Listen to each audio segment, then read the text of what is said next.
Yeah, perfect. Okay, let me share the slides.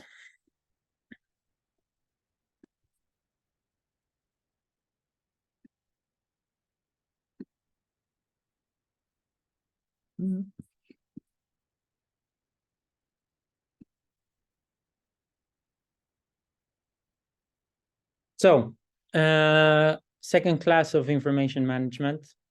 Today, so last week we were looking at this one to show kind of the full data science cycle. So we have, we talked a bit, we looked a bit at visualizing the data last week. Here we also imported it. So we managed to get the data into the programming system, so R in this case, and we focus on visualizing the data. Kind of to give you the full picture. So we worked on getting R to work, getting RStudio to work. How do we create a project? How do we manage to keep everything together to be able to make these things reproducible so we can redo them at a later stage? And we worked with a nice clean data set that was ready for us just to create visualizations directly from start. However, most times that's not the case. So most times we get the data and we'll have to do some kind of data cleaning. So preparing the data to get into the shape and having the variables that we want for us to work with, to communicate. So this week, we'll focus solely on this stage, so the transformation stage. So we'll import some data. We will transform it. So we'll look at calculating new variables, filter out only the parts that are relevant that we are interested in. We will look at how we can summarize data to get to summarize tables presenting the data that we are actually interested in.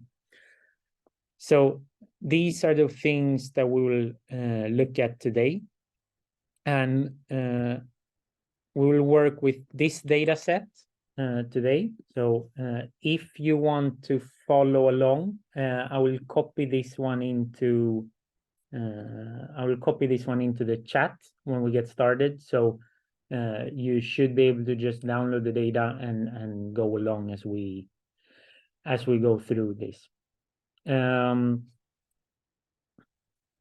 What we actually will be looking at for transforming data is the dplyr package, which is so remember that we have a bunch of built-in functions in R, which are these functions is what changes things. Remember, they have an input, they do some kind of transformation, and they have an output. Today, and there's a bunch of these functions within R itself, but there are several things. So if you want to do something else that's not possible to do directly in R, what you can do then is install one of these packages. So remember, last week we imported the readr package. We imported the tidyverse to get several of these packages in. Today, one of those packages that are within the what is called the tidyverse is the dplyr package, which focus specifically on working with this data. So we'll look at a couple of different ones of these ones, go through them, go through some good practice to make sure your code is reusable at a later stage and extendable and so forth. So to jump straight into it, I have some data here, which I promised to share with you. So anyone that wants to join in. And we have my Zoom window. Could you please copy the link in order for us to download the data on the chat, maybe? That's the plan. I'm just trying to locate my Zoom meeting window. Okay, just give me a second. This.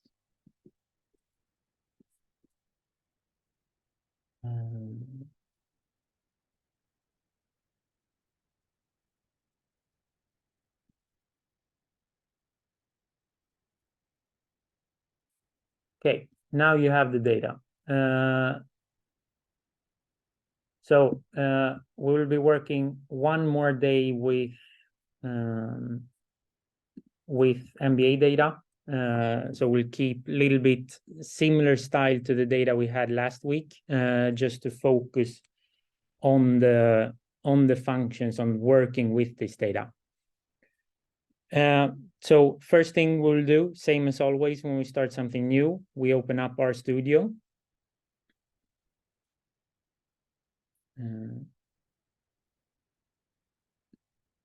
We create a new project. For whatever reason, it's not the fastest, my computer today. We create a new project. If you created one previously, that you will by default have it as the primary option where to put it. So I will try to keep all my projects within the project folder. So I choose that as a folder, and then let's call this one Information Management Class 2. We'll create this project, and now remember, first step was to get the data in here. So we will need to get the data into the same folder that where we have the project. Remember, this file, the rproj file, is the one that defines where does this project start. So where, in which folder do we count everything from? So what we can do is we go to our browser where we can browse the files, go into our, find our project, and here it is. So here, or remember that we can go this way. We have the file pane here where we can just check which files we have in the project. But from here we can also jump directly, open folder, new window, and we'll get to the same place in Finder, or if you're on Windows, the file browser. So we will get our data in here, and now as you see here, it's available for us to use within this project. Same as last time, we create a new script. So we have a file where we save all the code we'll be using. And good practice is remember to save it directly from the start. So we'll call this one data cleaning, for example, because we want to specify here that we're working with cleaning up the data. Save this, and now again, first step is always import the data set. So to do this, remember that what we did last time is we load the tidyverse, which is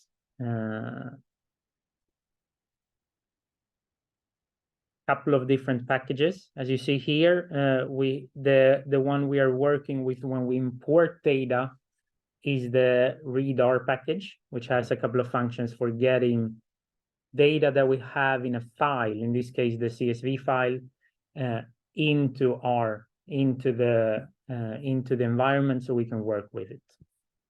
The other one is dplyr here, is the one that we will focus on today.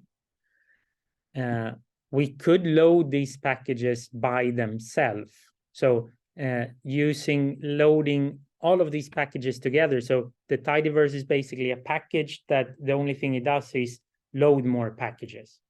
And since these packages are often used together, we could load all of them together. But we could do this by hand. So we could instead say library read R and load only the package to read in the data. The same thing we could do library dplyr to get only the package with the functions to work with the data. So that's perfectly fine. Just to show you here that the actual packages we're working with are these ones.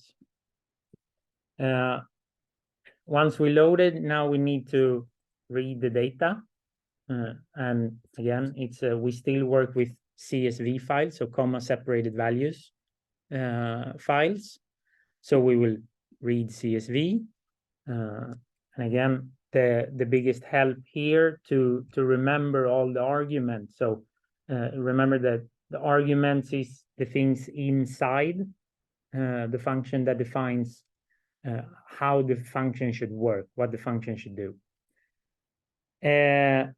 A lot of times we don't actually remember what this is, what the arguments are. So what we can do then is we just do a question mark before, command enter to read it, and here we get the help pane to read about it. And we can see here that the first arguments tend to be the more important ones. We see that the first one is file, which we could guess then, which we could then guess is the file that we will read. We could continue down, checking file, either a path to a file, a connection, or literal data. So path to the file is the one we will be working with. And remember the second thing, when we have arguments early in the function that are more or less the same arguments every time, instead of having to manually type out the argument name each time, what we can do is just to put it directly in here without naming it. So without putting data equals, we just write directly the path to it, which again, we always count from where the project starts. So we don't need to say that this one is in my home file, then inside projects, then inside the IAM class. We start counting from here. So in this case, it just lays directly here.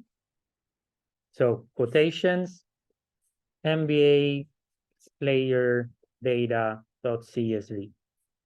And we want to save this. Remember, we want to save this to an object, because if I now just run this, it looks really good. We can see here it executed the function. We can see information about the importing process. We can see a preview of the data, but we don't have any way to work with the data. So remember, that's why we need to save things assign things into an object. So here we might want to call this player data option dash. I just noticed now I haven't turned on the keystrokes like this. See if we get this working. Perfect. Now, again, remember down here, you can see if I use shortcuts. So we want to assign this into the player data object. So now when I execute, command enter or control enter, we can see in the environment pane that we actually have the data here. First step, always when we have external data that we work with, that we get in, is make sure you get a view of the data. Look at the data. Does everything look okay? Do we understand the variables? Is there a lot of missing data and so forth? So here we can directly see that we have about 85,000 rows. So we work with quite a lot of data, right? 85,000 observations and 18 variables. We click on the down arrow and we can see here the names of the different columns. So season, okay, we know that we work with NBA, we know that we work with a team sport, basketball. So season is probably the season they play. Player ID, so we work with individual players here. We can see the name of the player and an attached player ID. So this is probably some way that the system which the data comes from identify the players, but we also have their name. We know their team. And then again, here is where your expertise in the field comes in. I know, for example, that these variables look more or less the standard way of saying the different kind of statistics that we have in basketball. So minutes, how many minutes did they play? How many field goals did they make? So how many of the shots from the floor did they make? How many did they attempt to shoot? How many three-pointers did they make? How many three-pointers did they attempt to make? How many free throws did they make? And how many free throws did they attempt? Rebounds in offense, rebound defense, assists, steals, blocks. So these are fairly standard statistics that you get in an NBA game or in a basketball game. So I feel kind of confident that I know what the data is about. I understand it. We can also check here which type of data are we working with. So most of them are numeric, but we have a couple ones that are characters. So text, we have the player name, we have the team, and we have minutes. And here, so this, again, when we are in this process of trying to look at the data and understand it, we think, okay, so playing minutes, here we should have a numeric value, right? I mean, if you play 6 minutes, that's a number. It's not text. But we can start to see here, we see the first couple of rows that we have it in the format of minute and seconds. So this player 18 minutes and 6 seconds, which isn't a valid format to put numbers in. So if we now, for example, would want to take the mean of this value, we're not able to because R recognizes this as text. So if we, for example, would want to do something with minutes, for example, how many minutes does a player play on average in a game, we would have to transform this data somehow before we can work with it. Next step is probably look a little bit more at the data itself. So we know which variables we work with, but we want to see a bit more of the data. So we can either click here where it says player data, or command click wherever it says the name of the object. When we do this, we get up the data in a data viewer, just as last week. And we say, okay, season, good. Looks like 2022. We could check, we could keep scrolling, but we won't do it in a file with 85,000 lines. We do see here that we have a bit of missing data. So this guy, Giorgio Deng from San Antonio, looks like he maybe didn't play in this game because we don't have any values. So NA is the R way of indicating missing data. So instead of just having it completely blank, we know that if the data is missing, it will say NA, which is good to know. We just look. So we have a bit of missing data. Apart from that, this looks kind of fine. Doesn't look like any super weird things. A good thing to check is a little bit, does the value seem to make sense? Like if here we have values like 1, 2, 5, 3, if we keep scrolling down a little bit, we shouldn't get any numbers that are 2000 probably, then we're having some kind of problem that we need to look deeper into. So this is just a little bit of a sanity check. Always look at your data when you import it. Just double check it. here we feel fine with this, so we're okay. First things first, we will work with how to work with rows. So in this case, we have a lot of rows. We might just be interested in some of them. We might be interested in arranging them different ways and so forth. The first function that we'll go through here is to filter. And again, we type filter, we see that it shows up, which might mean here, which means that we know that this is a valid function. It exists.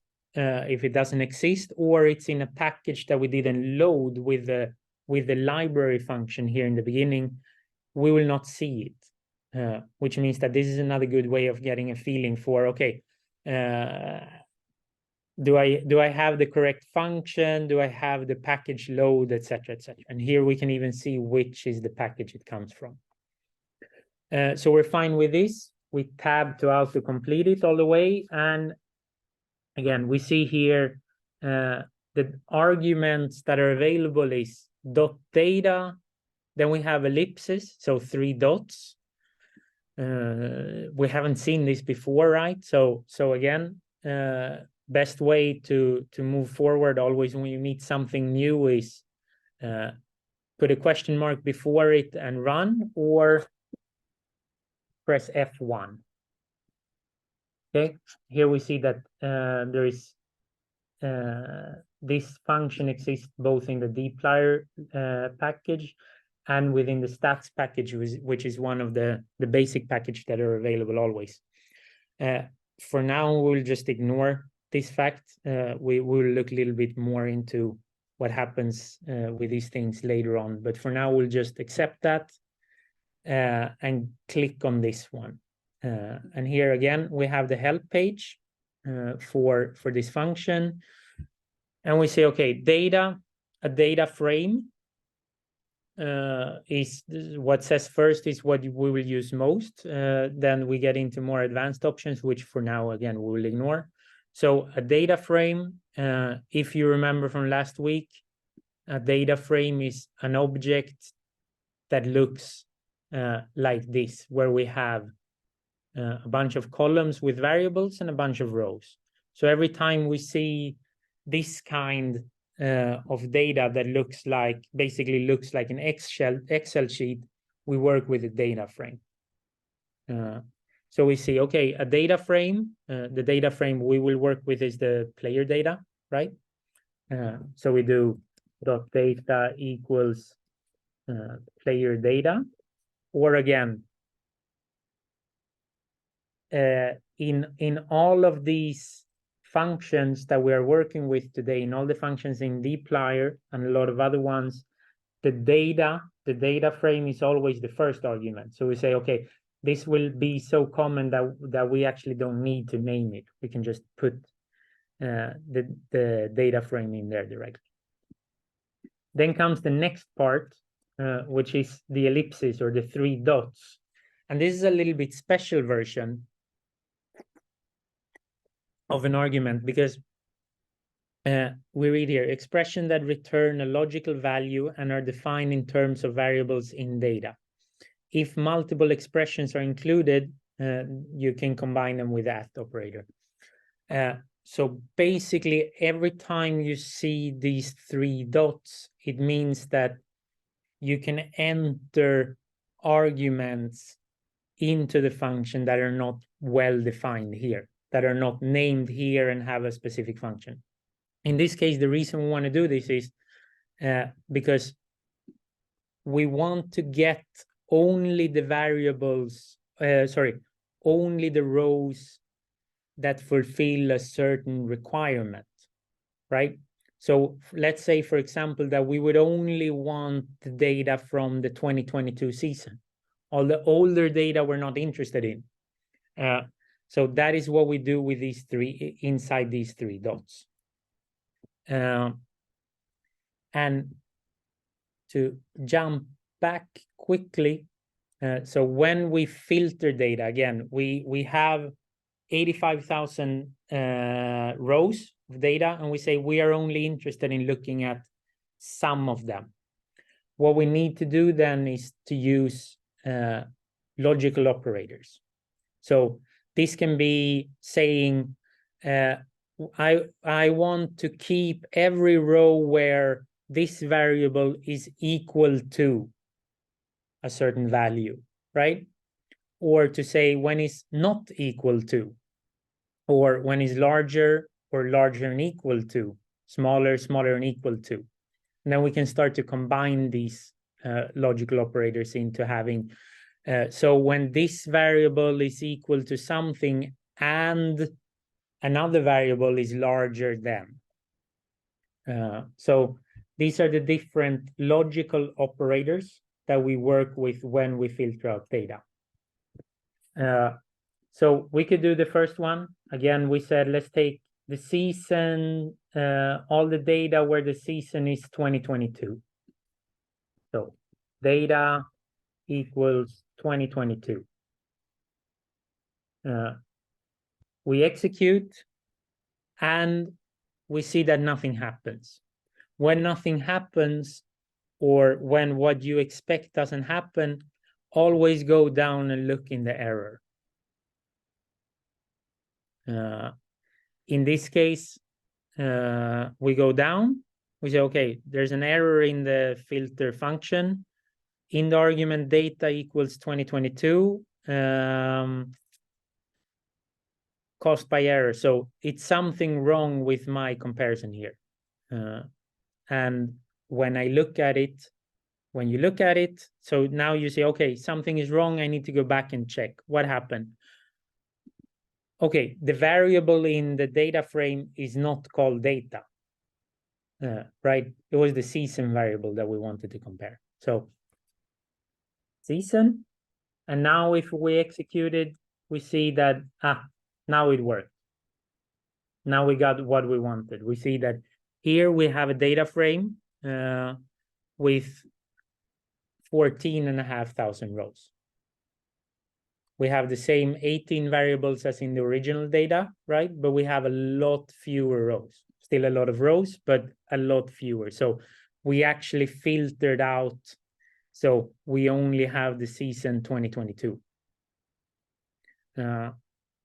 We could also do not equal to. So let's say, for example, if we had about 85,000 observations from the start, and in the 2022 season, we have 14,500, around 14,500. That means that if we now filter out and say, I want to take the player data frame, and I want to filter to only keep the rows where the season is not equal to 2022,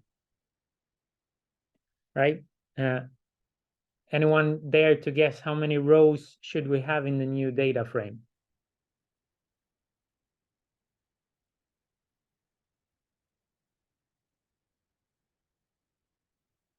Yeah, okay. I know it's hard to do this interactively in an online class, but if we have 85,000 in the original and 14.5 of them were in 2022, we should get somewhere 70, just under 70,000, right? So again, we execute and we check, and yeah, we have about 70,000 rows. So again, we can work with equals, we can work with not equals, we could work with smaller than, right? So season smaller than 2022 in this case should be the same as not equal to 2022, because 2022 is the last season. This works. We could do larger than 2020. Then we see that we have about 50,000 that are in the season 2021 and 2022. So we can use all these logical operators to choose to keep only the rows that matches these logical operators. And we could combine these ones. So we could say, for example, that we want to keep only the data from 2020 and later. And, right, so now we start to combine. If this is true, so if C is season larger than 2020, if that one is true, and let's say that we want only one team. So when team equals San Antonio,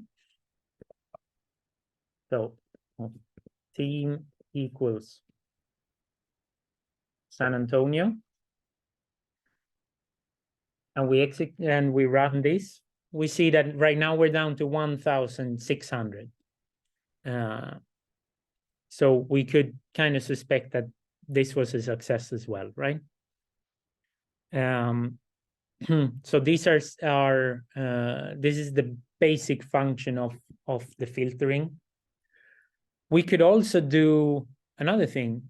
We could say that we want to have the teams.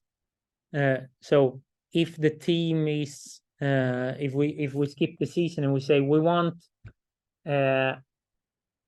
this to be when the team is San Antonio, so only keep the San Antonio athletes. We can run that and we get all the 2,600 rows. But we can also say or, and that's a straight line. So the straight line, or team equals, and we can take another team here. So Utah, or team equals Utah. If we execute this now, we should get all the data where the team is San Antonio or the team equals Utah. So this is how we start to combine things. We can use parentheses to do just as we do in math to keep to do in which order to evaluate these things. So we could start to combine these into pretty complex ways of filtering out. So we could, for example, say here that the team we want to have, we want to keep the rows where the team equals San Antonio and the season is equal to 2021, or the rows where the team is Utah and the season is 2022. So now when we run this, perfect. Next problem here. You see that down here, when I try to run this, it just gives me a plus sign. This means that something is missing in the argument, which in this case, most likely is parentheses. And you know, most of the time get a error message up here that will help you a bit. Okay, unmatched opening bracket. So we can see here that we can see this one. If you click just next to the parentheses, you see, okay, here this lights up this parentheses as well. So these ones are matched, right? We have the start and the finish. We take the next one, we have the start and the finish, but this one doesn't have a finish, right? So what is missing is a final parentheses. We do this. Down here now, we could just type the parentheses and run this down here. But since we corrected it in the script, so in the file that we are saving, what we can do down here is just escape to just say, don't run that. That was wrong. Let's skip it, forget about it. And then we rerun it up here again. So now we should have the data where team is San Antonio and the season is 2021, or the team is Utah and the season is 2022. Again, just as when we read the data here, we just see the first 10 rows, so we can't really evaluate did this work or not. And here it comes back to the same thing. When we create new data, so when we filter out data to only include the data we're interested in, we need to save it to an object. So here, for example, we could say that we have San Antonio, Utah data. Again, a good tip is use names for the objects that are that describe them, because all of a sudden you will have 20 rows here with different objects, and you will need to make sense of which one is which one does what. So again, I strongly recommend put names that you understand. As long as you work with data frames, a tip is to include data in here. And in R, the more normal way is to just keep everything lower letters and underscore where you would maybe normally put a space. So if we run this now, we see that we created this new object with only 1,679 observations and the same 18 variables. So we could inspect this if we click on it and look here and see, again, good to just do a quick check. Okay, so here we have a bunch of rows. Season 22 team is Utah. That matches what we wanted to do. Scroll down. We keep going, 2022 Utah. We have a bunch of data here, right? Keep going. San Antonio 2021, right? Okay, so it looks like we only have the data that we were interested in. Perfect. So this is the basics of how we filter out to get to only the data we want to work with. What happens here, though, just again, a styling thing. Remember last week we talked about this line. This line here is the recommended maximum length of each row. So what we want to do here is to start to break this down into several rows. The most common way to do that is if it gets too long, each argument within the function goes in a new line. And here you will see that by default, it will be indented. So we will go a little bit inside. So we see that this belongs into here. Each argument, so after each new comma, we put it on a new line and we end with a parenthesis that closes the function down. So this is just a way to keep the code easier to read. Now we have the data that we want to work with. So let's say we are only interested in San Antonio in 2021 and Utah in 2022. Next thing we might want to do with rows, again, always good to comment. So here we'll say, so we remember when we go back what we are doing. So we are here, we are loading packages. Here we are reading data. Here we are filtering rows. And now next step is, so when we work with the data, either for presenting or for ourselves to kind of start to look at the data in different ways, we might want to change the order that the data appears in. So what we want to do now is to order the rows. And the function to work with that is called arrange. So arrange, which is the data frame we want to work with. So let's say now that we were not actually interested in having all this data. We were just interested in having San Antonio 2021 and Utah in 2022. So we work now with this data frame, right? San Antonio Utah data. we even get a nice little preview of it just to double check, was it really this data? So once we have like 20 different ones, we can see, yeah, this looks like the correct one. Tab to autocomplete. And now, again, we can go to the help page. Always good, go to the help page, look. Arrange, here we see the same pattern again, right? Data comes first, and then we have the ellipses, the 3 dots. And we read variables or functions of variables, and use descend to sort variables in a descending order. So since this one, the arrange function, orders the row in the data frame based on the columns we're interested in. So what comes here is which is the columns or variables that we want to order this data based on.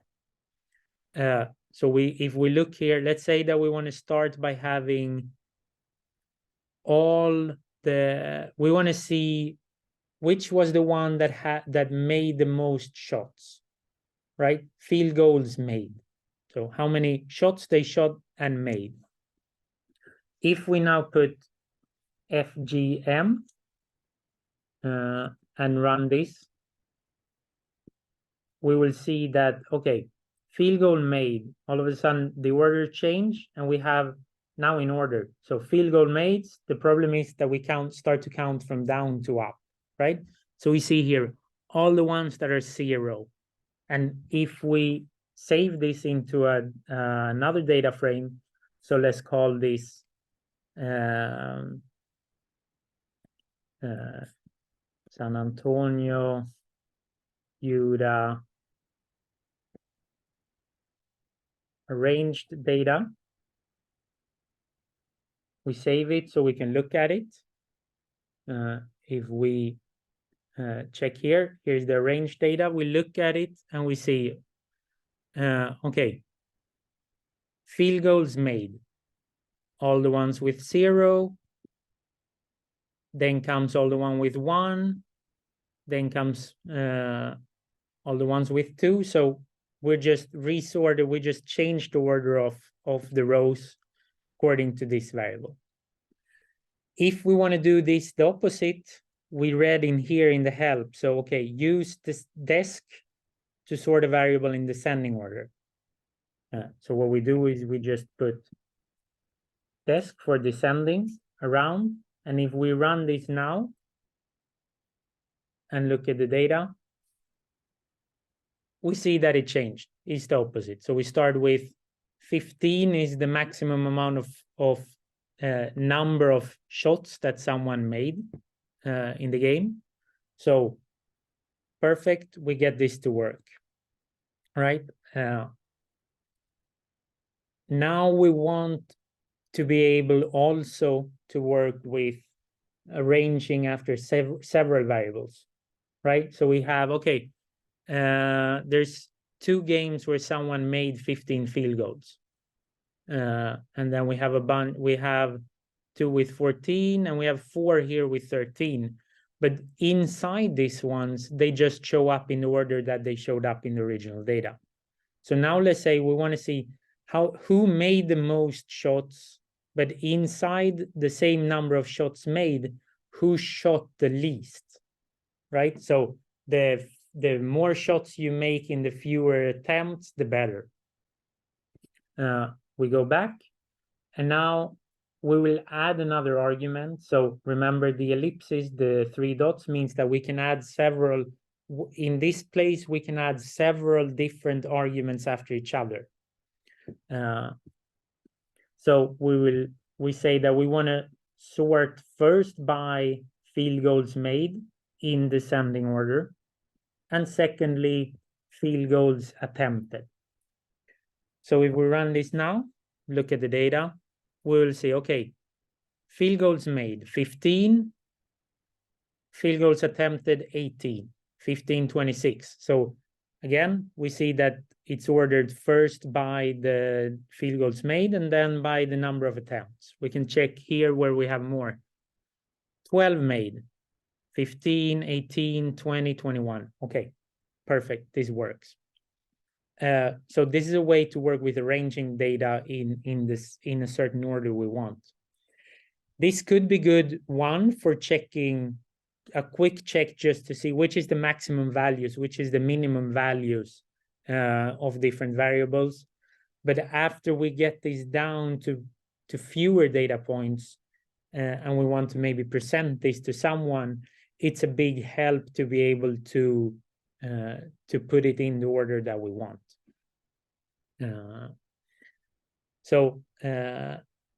This is ordering the rows, and we'll look at one last one before we take a short break. And this one is find distinct combinations. So another thing that we might want to do is to say, okay, but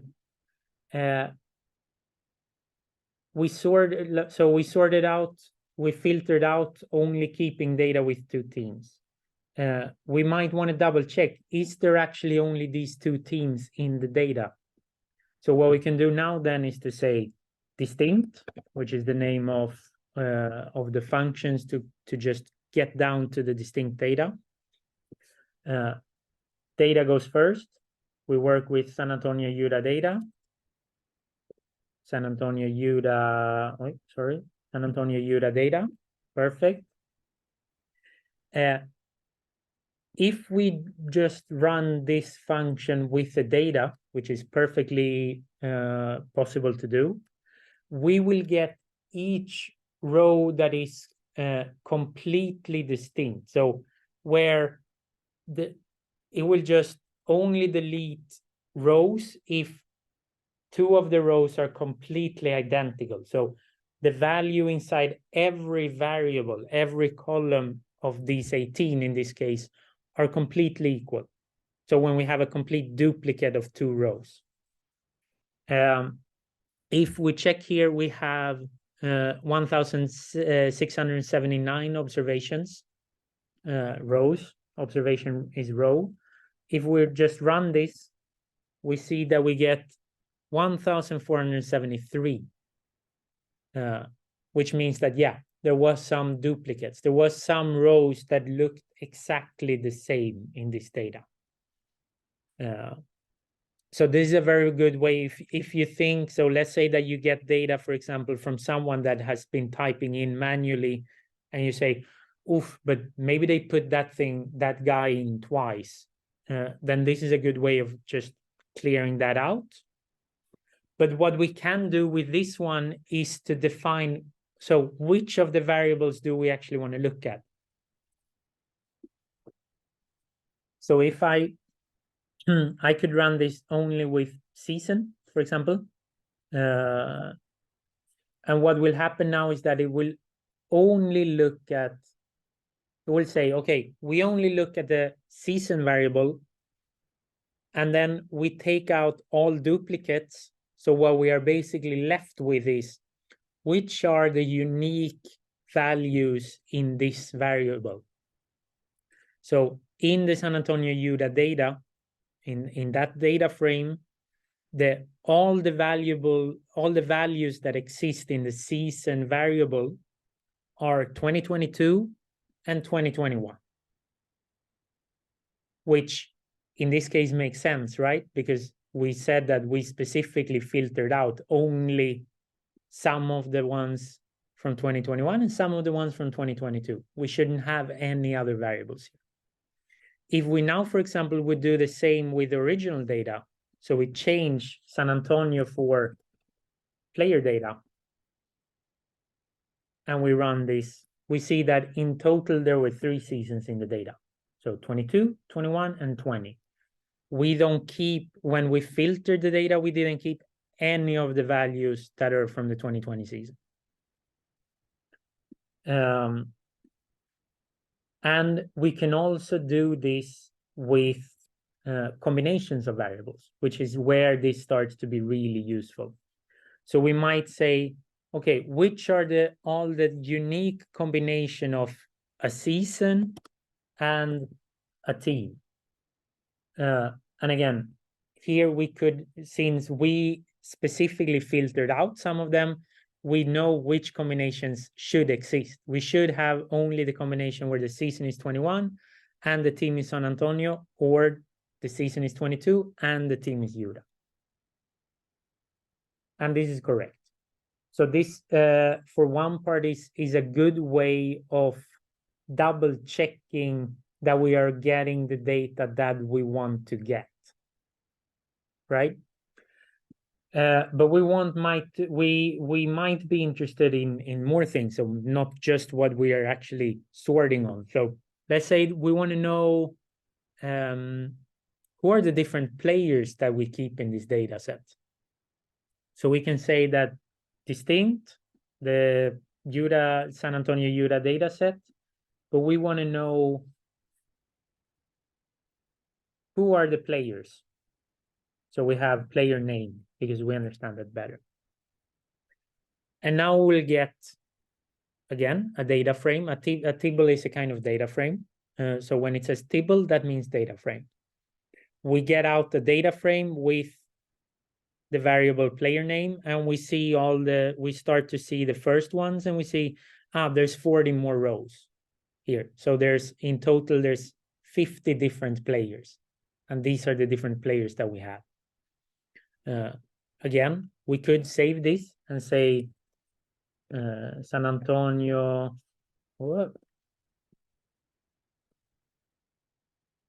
San Antonio, Utah players.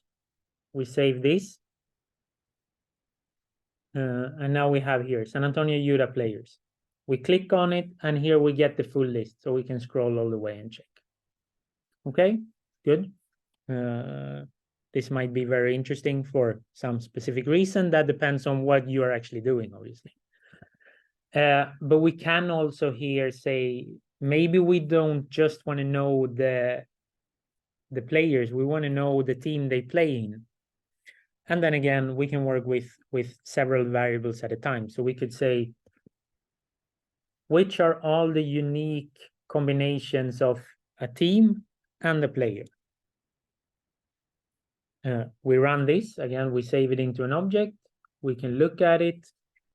And here we see now we have the two teams, and we see which of the athletes are in each team here. So this is how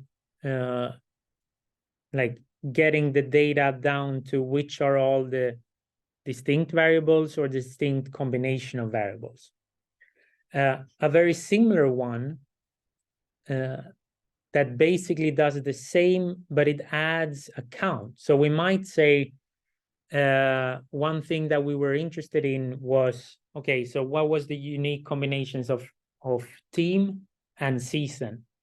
But what we actually might want to know is how many rows do we have for San Antonio in 2021? How many rows do we have for Utah in 2022? And for that, we use the count function.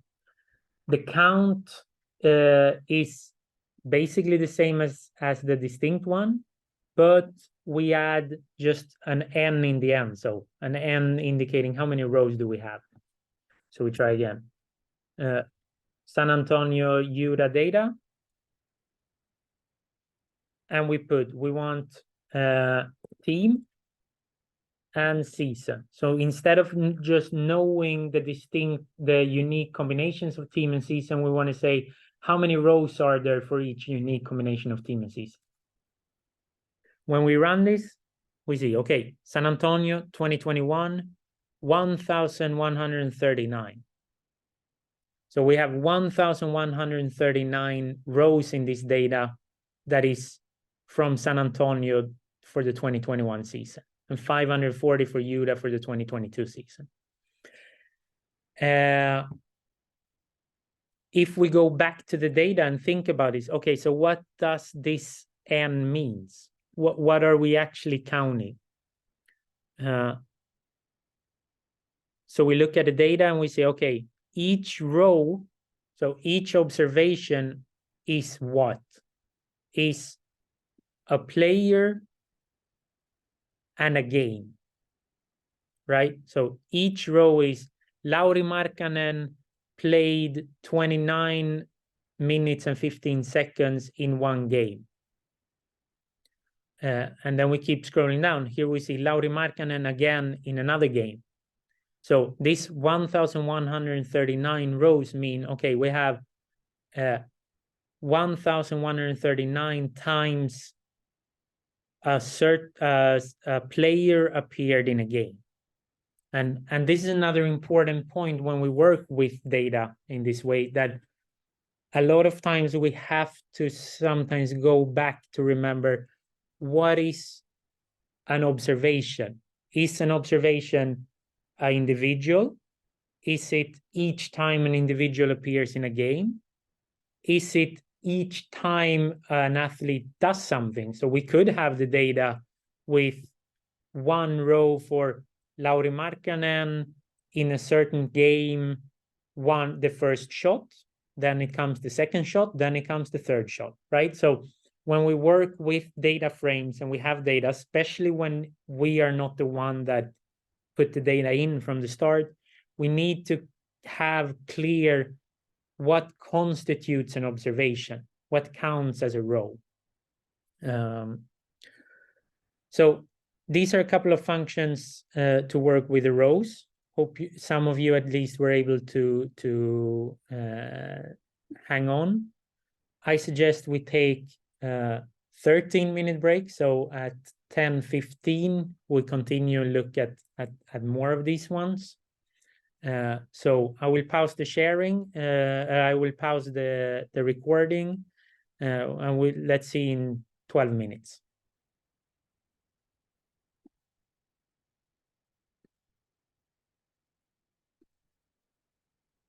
Resume the recording.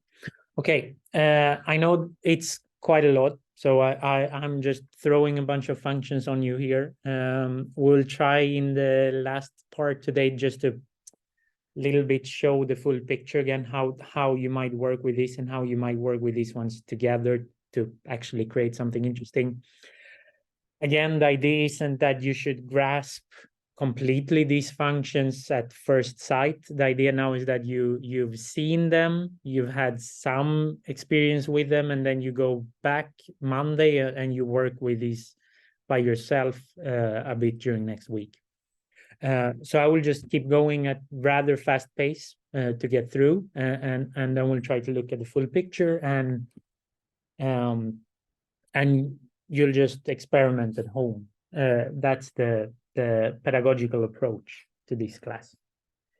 So we looked a bit at the different ways we can work with and changing rows. So how can we keep only the rows we're interested in?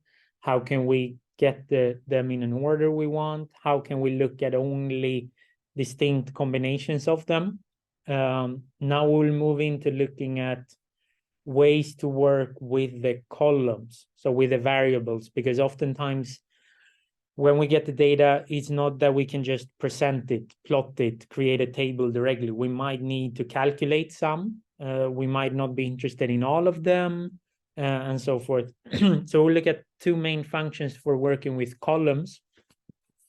And the first one is called mutate. So what we will want to do here is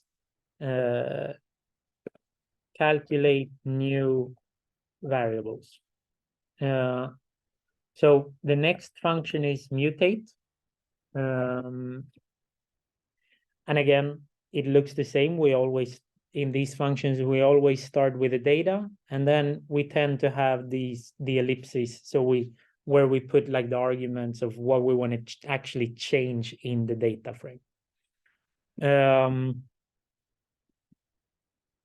These ones tends to get long. So again, for good practice to keep the code readable, we can suspect already from the start that we'll need to put them in several rows. Another thing that we will that you will probably use quite a lot is what is called the pipe. So again, all of these functions starts with the data argument. And when we start to write here, for example, it might be a little bit hard to see, okay, so which is actually the data and which is the variables we're working with. And we can always, for a function, pull out the first argument, which tends to be data, and put it before the function. So for example, this function, instead of saying we want to take distinct from this data and these variables, we can write this as data, then pipe. This is called, and it's in Mac is Command Shift M. On Windows, I think it's Control Shift M. And then you just automatically insert these characters, which is a vertical line and a larger than. You could write these ones by hand. So you could do just vertical line and larger than. The Command Shift M is just a shortcut. And what we do here is we say, take this object and put it into the first argument in the next function. So instead of saying we want to take all the distinct combination of rows in the San Antonio UDA data for these variables, we say, take the San Antonio UDA data set and put it into the distinct function, right? And this, when we just use single rows, this might not seem that much of a help, but once these start to get longer, and this also means that you can start to combine them, which we'll see after. So this is called the pipe. Command Shift M or Control Shift M will be really useful. So we'll start with that directly here now that we work with mutate. So we say San Antonio UDA data, and then pipe, and the normal way of doing it, unless it's really short, is now new line. So to keep good coding practice, new line, mutate.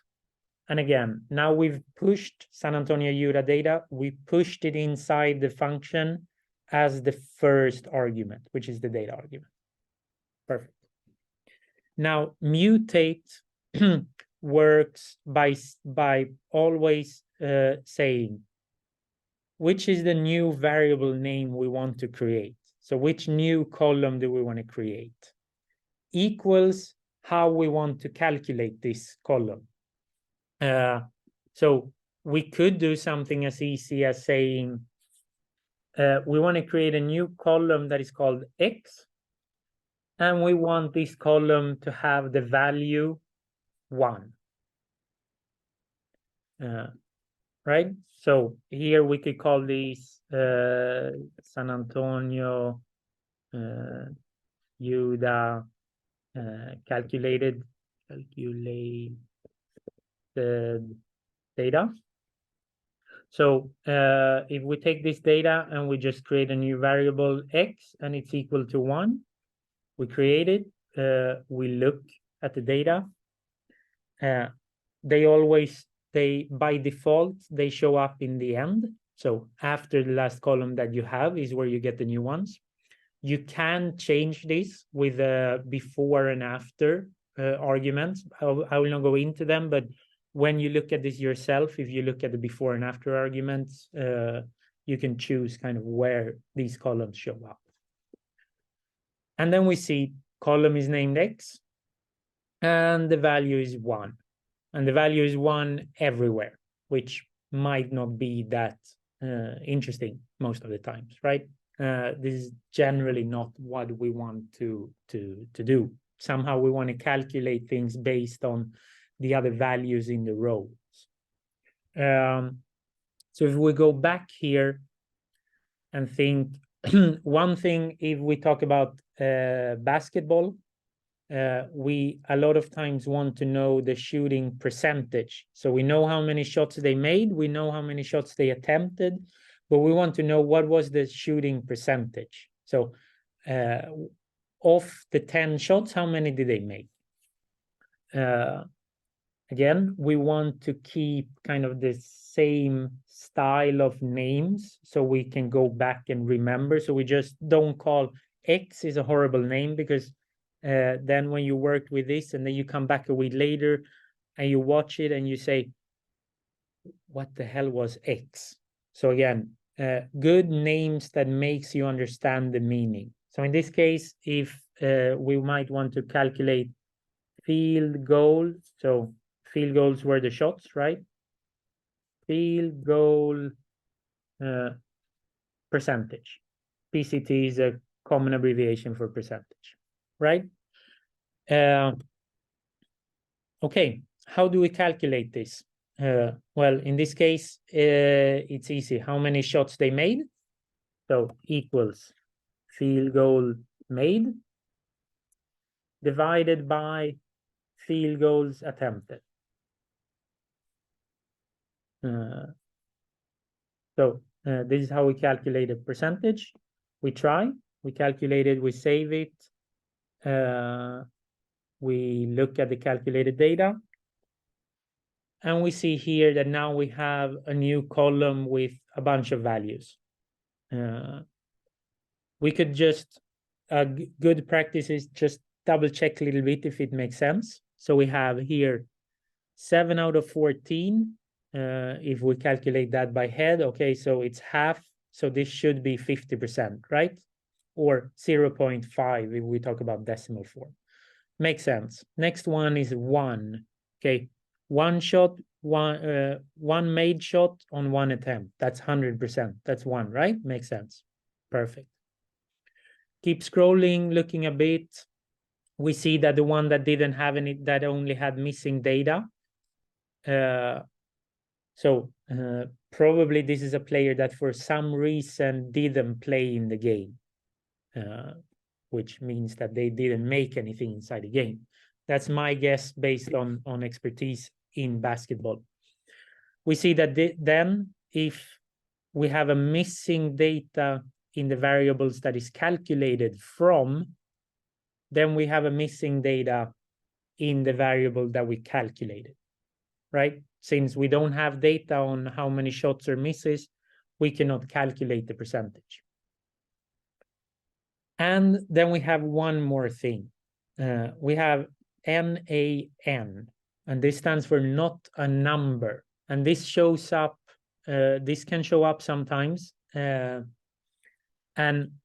this means that whatever calculation it tried to make didn't result in a valid number. And if we look here at, okay, 0 shots made and 0 shots attempted.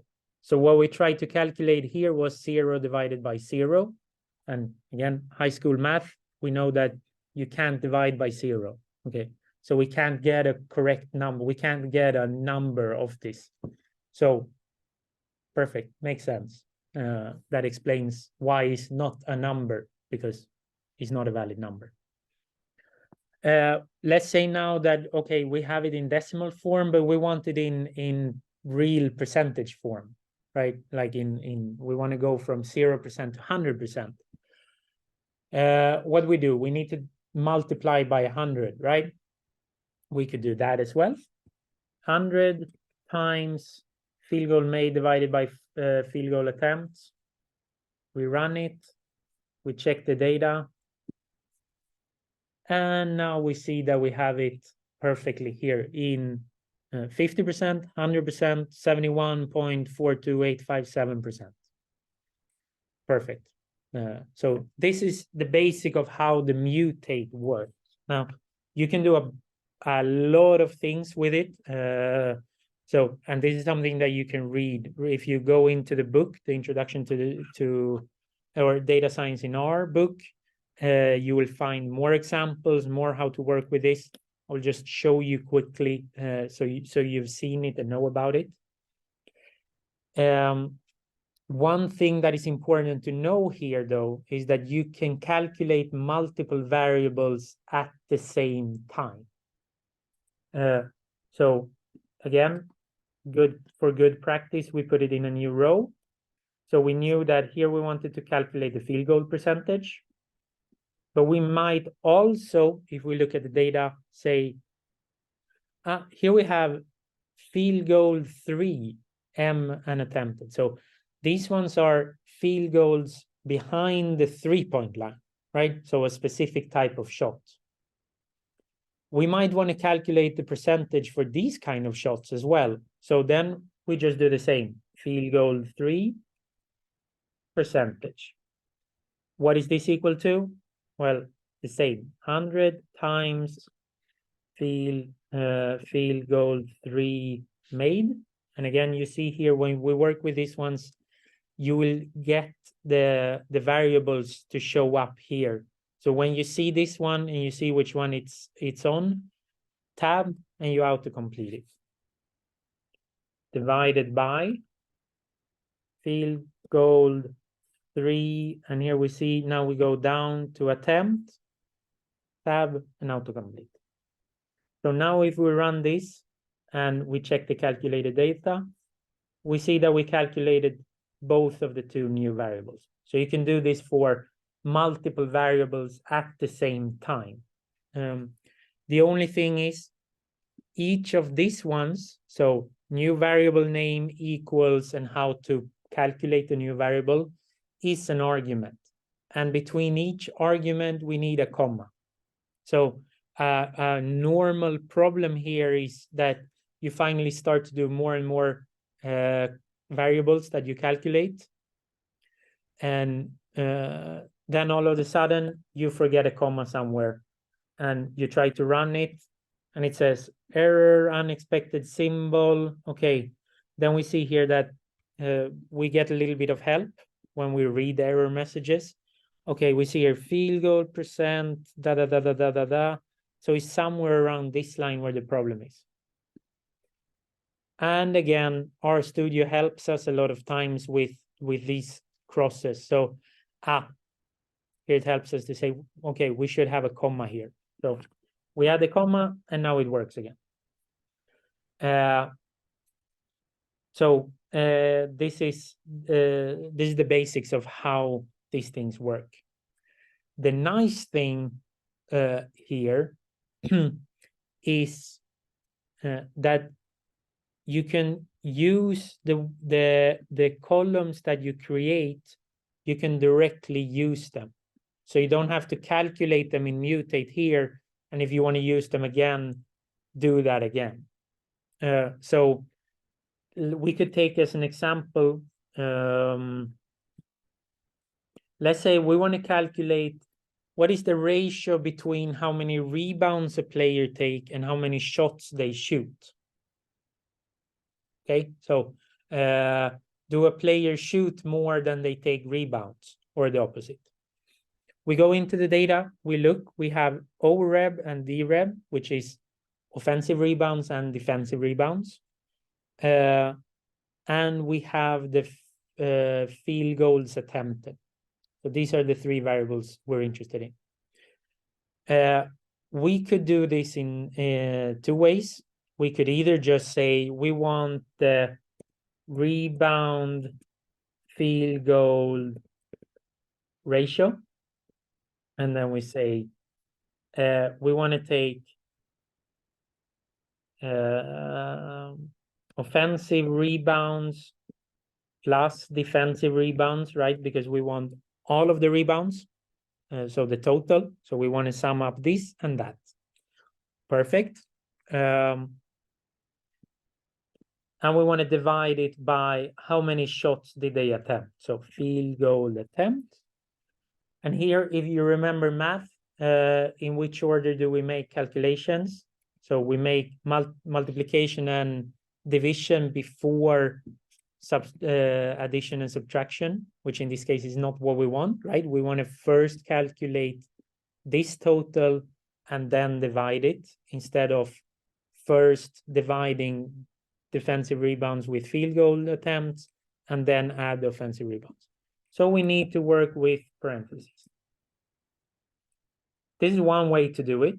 And if we run this and we check the calculated data, we see that we get this ratio.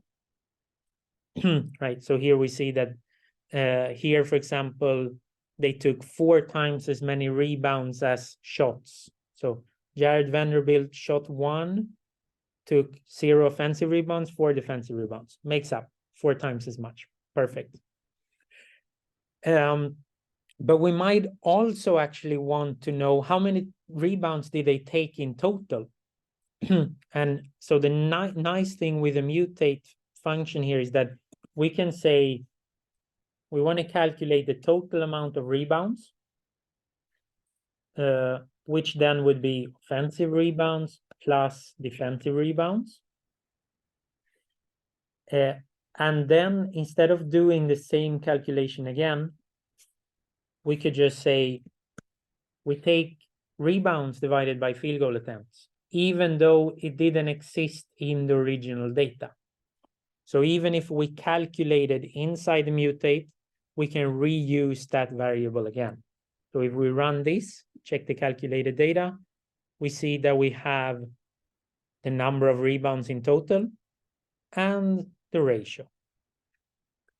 The only thing here to keep in mind with a mutate is that you can only use new variables that you define after you calculated them. So we can't do the opposite here. We can't take this line and put it afterwards, because we're trying to use the variable here, but we're creating it afterwards. So when we try to run this, we get an error, and we see here, okay, in the argument rebound FG ratio, so we know that it's somewhere on this line that the error occurs.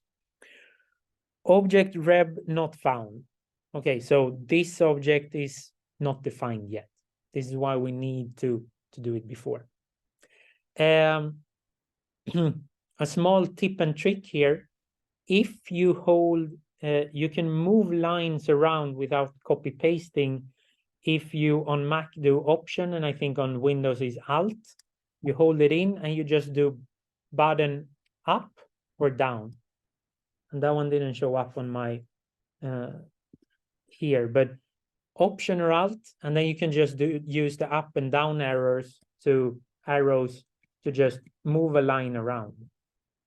So if you notice that you had the wrong order, Option or Alt, up and down to move it to the right place. So this is how we create new variables. We can do this without creating new variables. So we could do this just redefining one of the variables we have, which oftentimes is not good practice. We should avoid it, but it's possible. So what we could do here is to say that we want the offensive rebounds to be equal to the amount of free throws attempted. Okay, this is very bad, right? We don't want to just overwrite the values we have, but so you're aware of it, if you put a name here in that already exists in the data, you will just override it. So if we now check, if we now calculate and we go to the calculated data and go to the offensive rebounds, we see that in every row is the same as the free throw attempts. So here it hasn't created a new one in the end. It has just changed the one that already existed.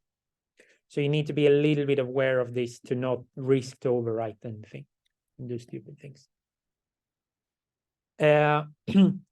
Okay, so next step is we've calculated these things. We calculated the new variables and so forth.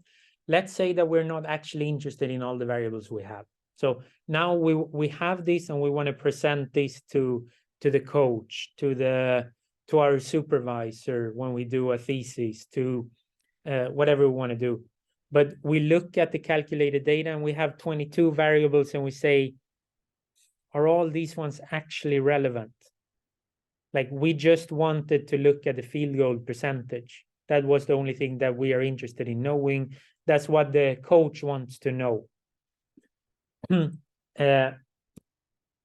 So we want to select relevant variables. And this function is nicely called select. Easy as that. So now let's say we want to work with this calculated data that we had. So again, we will use the pipe, San Antonio range data. San Antonio calculated data. So I go down to that one. Perfect. We have the 22 variables. It's the correct one. Tab to autocomplete. Command-Shift-M to do the pipe. New line. And now we want to use select. So here we can already, without having to always go to the help page, we can get some information already in the yellow boxes. So we want to keep or drop columns using their name and type. So we select which ones we want and which ones we don't want. And then you have more detailed information, so we can do a bunch of different things. But basically what we do here is select, and we put the names of the variables we want to use. So let's say that we only wanted the field goal percentage. We might want to know which is the player, right? Or if we look here at the calculated data. Okay, season. We might want to know which season we're talking about. Comma, next argument. What we have more here? Okay, we have player ID. If we show this to a coach, they will not know what the hell we talk about. Player name, yeah, that's good to know. Player name we want. Team, might want to be interested to know which team they play on. And then we see here, these things, are we interested in it? Are we interested in it? No, the only thing we wanted was the field goal percentage. So we put field goal percentage. And now if we run this, we see the preview, since we didn't save it into an object, and we see it only keeps the variables or columns that we chose. So this is a good way to just get the data down to what you are actually interested in. You can do this by choosing. You can change order. So let's say that we actually don't want the same order as we have in the data frame. We want this in another order. That's fine. When you use the select, it just shows up in the order that you choose it. So we could do, we want player name to be first. So we want to first know the player and then the season. And if we run this now, we see that we get the variables in the order that we selected them. We can also, let's say that here we've calculated these new variables and we are interested in getting most of this information out, but we want to keep everything except the player ID, because the player ID doesn't tell us anything, right? So what we can do then is, instead of choosing which variables we want to select, we can choose the variables we don't want to select, the ones we want to take out. And that we do by using a minus before.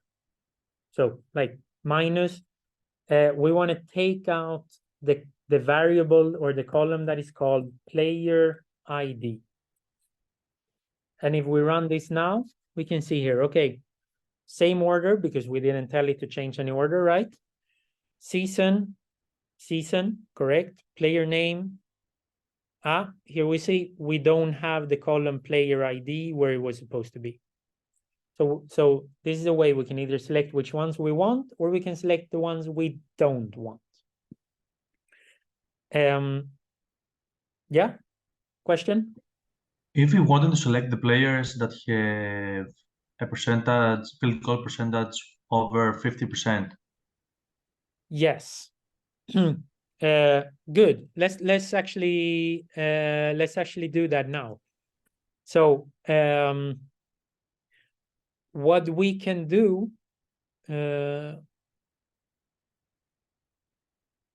is we can start to put these functions together, right? Then we are back to filtering, right? Because we are saying we want to choose which rows to keep. So select is working for which are the columns we're interested in, which are the variables we're interested in. Like here we say, we are not interested in the player ID. That doesn't matter for us. So which of the columns should we take out? And we looked at filter in the beginning, right, as a way of choosing which are the rows we are, or observations that we are interested in. Now we can start to put these ones together because, for example, we calculated some new variables in the San Antonio UDA calculated data. So now we want to say we want all games where a player had over 50% field goal percentage, right? This is something, it was not in the original data. We had to calculate it first. But now, once we have it, we can just use that data instead. San Antonio UDA calculated data, right? Is the one we just, where we have the percentage. We use this one, and now we want to filter. And when we filter, it's always, we choose the argument, we choose what we want to keep. So we want to keep all the rows where field goal percentage is larger than 50. And we might say, like, we classify this, we know that this is good shooting. So if it's over 50%, this is good. So we might say, now we want to save this into good shooting data. We save it. We can just look here. Good. We have San Antonio UDA calculated data, 1,679. Good shooting data, we filtered, we should have fewer rows. Good shooting data, 480. So here we only selected the rows we are interested in looking at. And if we go in and look here, we see we have all the new columns we calculated.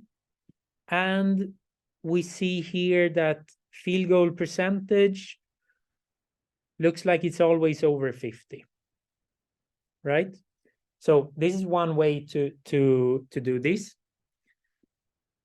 However, if we start to do this, like go step by step in these things, every time we want to get some information, finally we will end up with a lot of these objects. So, and here's the nice thing with the pipe operator. So the little bit arrow where we push into something. Because here we can say that now we know that this is what we want to get. We get the data in, and we just want to see which is all the games where a player scored over 50% of the shots. So we say that let's forget about all this other. We've read the data, and now we're working with, or let's say we know that we only are interested in these two, San Antonio in 21 and UDA in 22. Okay. Now, we wanted to know where all the games here. So let's say that we actually don't have all the other data that we calculated saved this way. And there's a nice way to do this, to make sure that you are not working with something that comes later in text when you're jumping up and down in the script, as I just did. Like I was down here, calculated all of these things, but now we want to do something before that. And we want to make sure not to reference something that will come after, because that will give us problems. What we do then is we restart R. And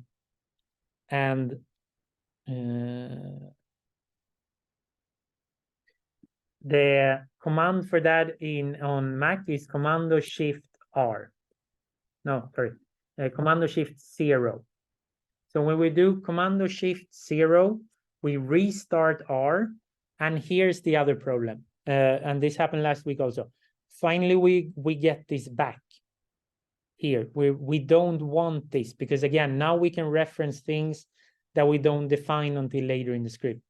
So what we need to do here is to go edit and go to the settings or preference in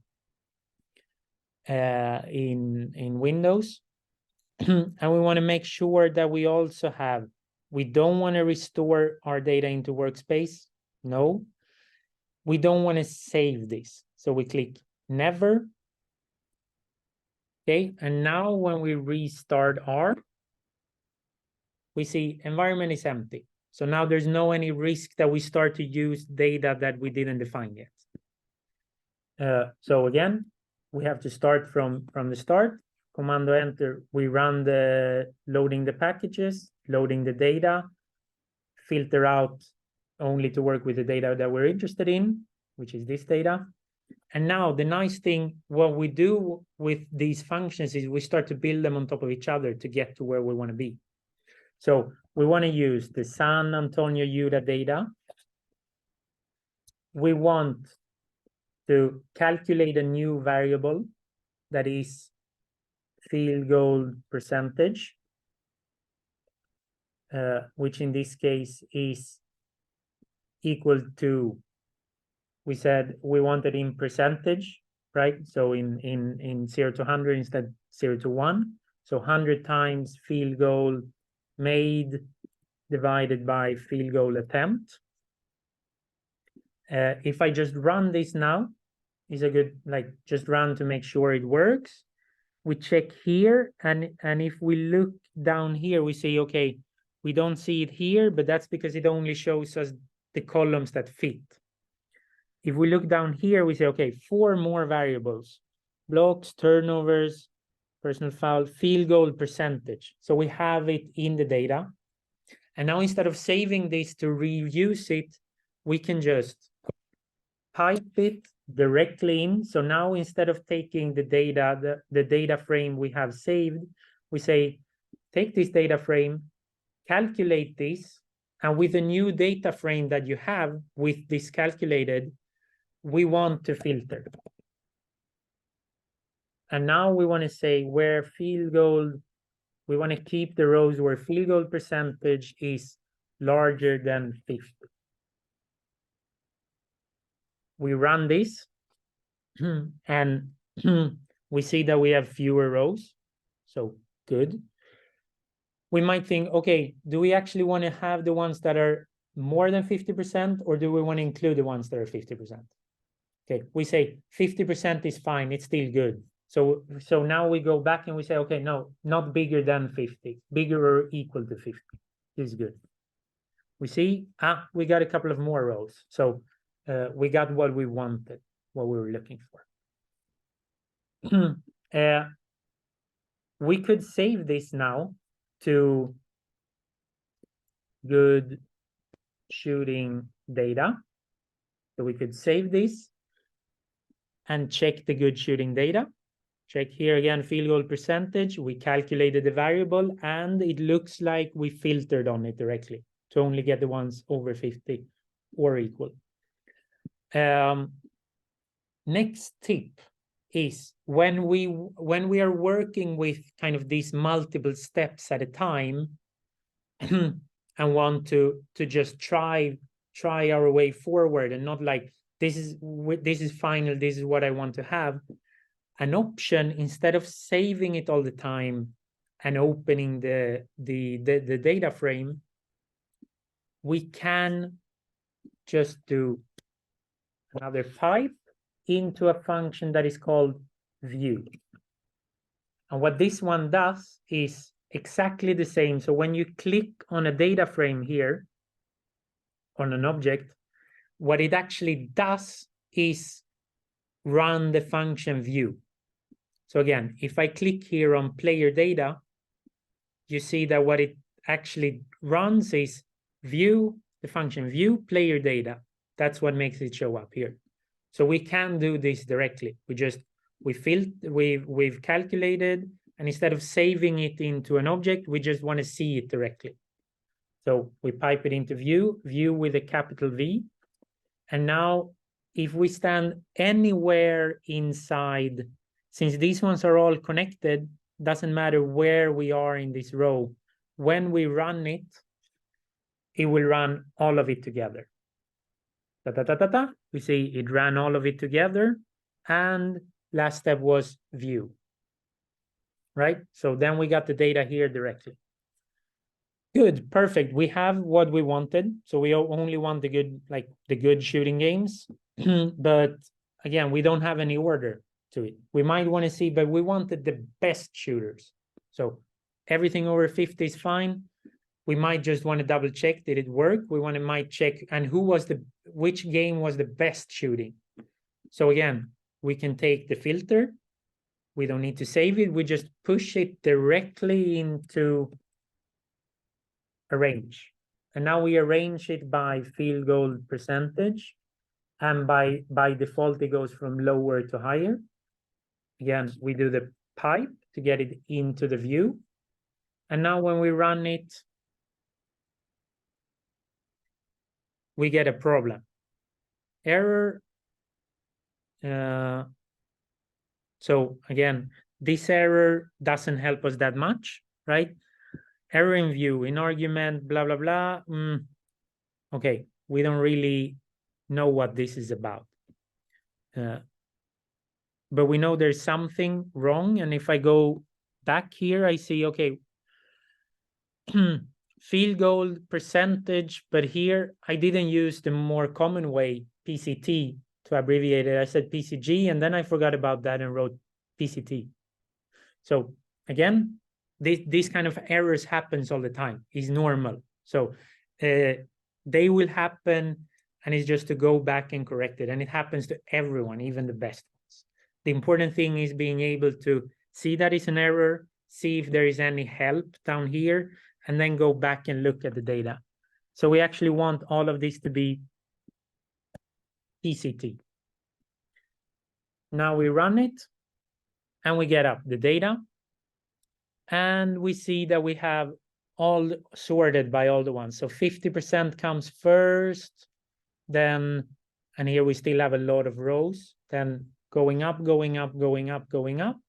Perfect. And we might want to say, okay, instead of going from 50 to 100, we want to see which games was the absolutely best. Remember, inside the range, we could put the variable inside descending in the desk to do it in the opposite order. I show it, and we see, here's a bunch of people that had 100%. So they made all the shots they shot. Good, good. Perfect. There's a bunch of them. And then we say, okay, are these ones the best shooters? Are these ones the ones in the games that shot the best? And we might now start to go back and say, okay, how many shots did they actually attempt? So we see here, Jared Vanderbilt in this game, he made one and he shot one. And we say, would we really say that he's the best one at shooting in basketball because he made 1 of 1? Like if he would have missed it, that would have been a 0. So we might oftentimes want to say, okay, but they need to have shot at least 3 shots in the game to be able to count. Everything less than 3 shots is like, it's so few that the percentage isn't really correct. Like it's correct, obviously, but it doesn't give a view of how good did they shoot. So again, then we go back to the same data again, and we think, okay, how do we achieve this? Okay, we want to keep the rows where the field goal percentage was higher or equal to 50.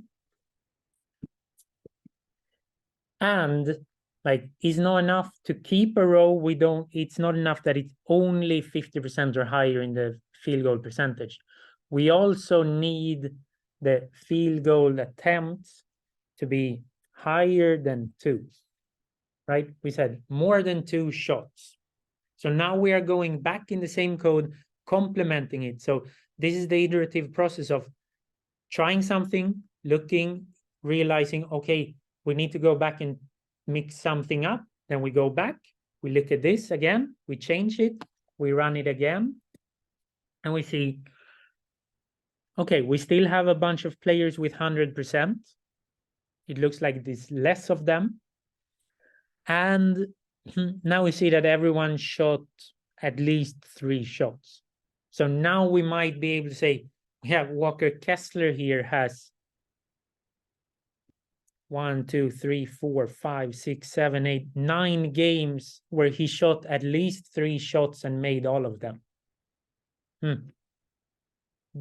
Now we're getting somewhere. So let's say now we are satisfied. This is the data that we actually wanted. And again, then we can go back and we say, now we're ready. Now we worked with it. We built several steps together. So we are adding these things to each other to get where we want with the data. Now we are ready to save this to be able to show it to someone or work with this more. So now we want to say good shooting data, assign it, and now we don't want to show it anymore. So we delete this row. We can click on the row number to mark all the row, take out, remember to take out the pipe. And when we run this one now, we will have saved it in good shooting data. We go into good shooting data, and here we have it nice in a data frame that we assign to an object. So the good shooting data. So this is how you kind of work with adding these different functions together. So oftentimes it's not enough just to do one of the things. We need to do several steps. And this might even be another thing. We might add another step to this. We might say, okay, but how many games did each player have where they shot over 50%?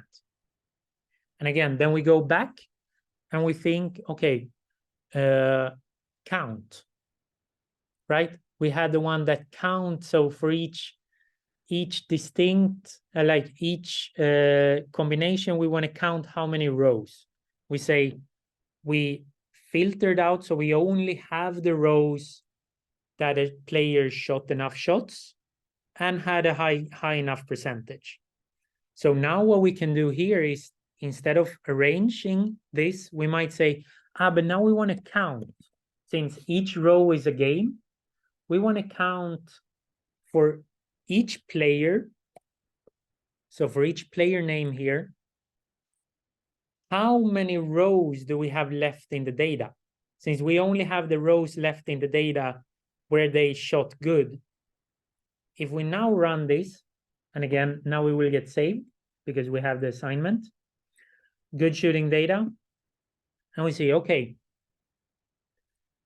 we see Brian Forbes had 14 games, right? He had 14 games where he shot at least 50% and over 3 shots. But Jacob Puelt had 65 games. This is more. And again, now we might say, but this is hard. We don't just want to scroll through and look which is the highest. So now we go back and say, but we want it in order. So we want to arrange it by, if we check now in the new data that we calculated, remember we get new data, a new data frame in each row, and this is the latest data frame. We say we want to arrange it so the one with the highest N is first. So the one with the highest number of games with a good shooting. Arrange, again, we want it in descending order, right? So desk. And we want it on the column or the variable that is N. We run this one. We check the good shooting data. And now we have it in order. And we see, it was actually Jacob that had the most number of games with a good shooting. So this is how we start to add them together, and this is why it's good to know the pipe operator. We're going to take another 12-minute break to get into the last 45 minutes. So again, we looked at how we work with columns. So how do we mutate to create new columns or overwrite columns that we have, and select to get only the columns we want to. And we moved into how we start to combine these functions together. We will look in the last part a little bit, okay, but how do we summarize this? How can we get the number of rows down to get better summaries of these things? So that we'll look at in 11 minutes left.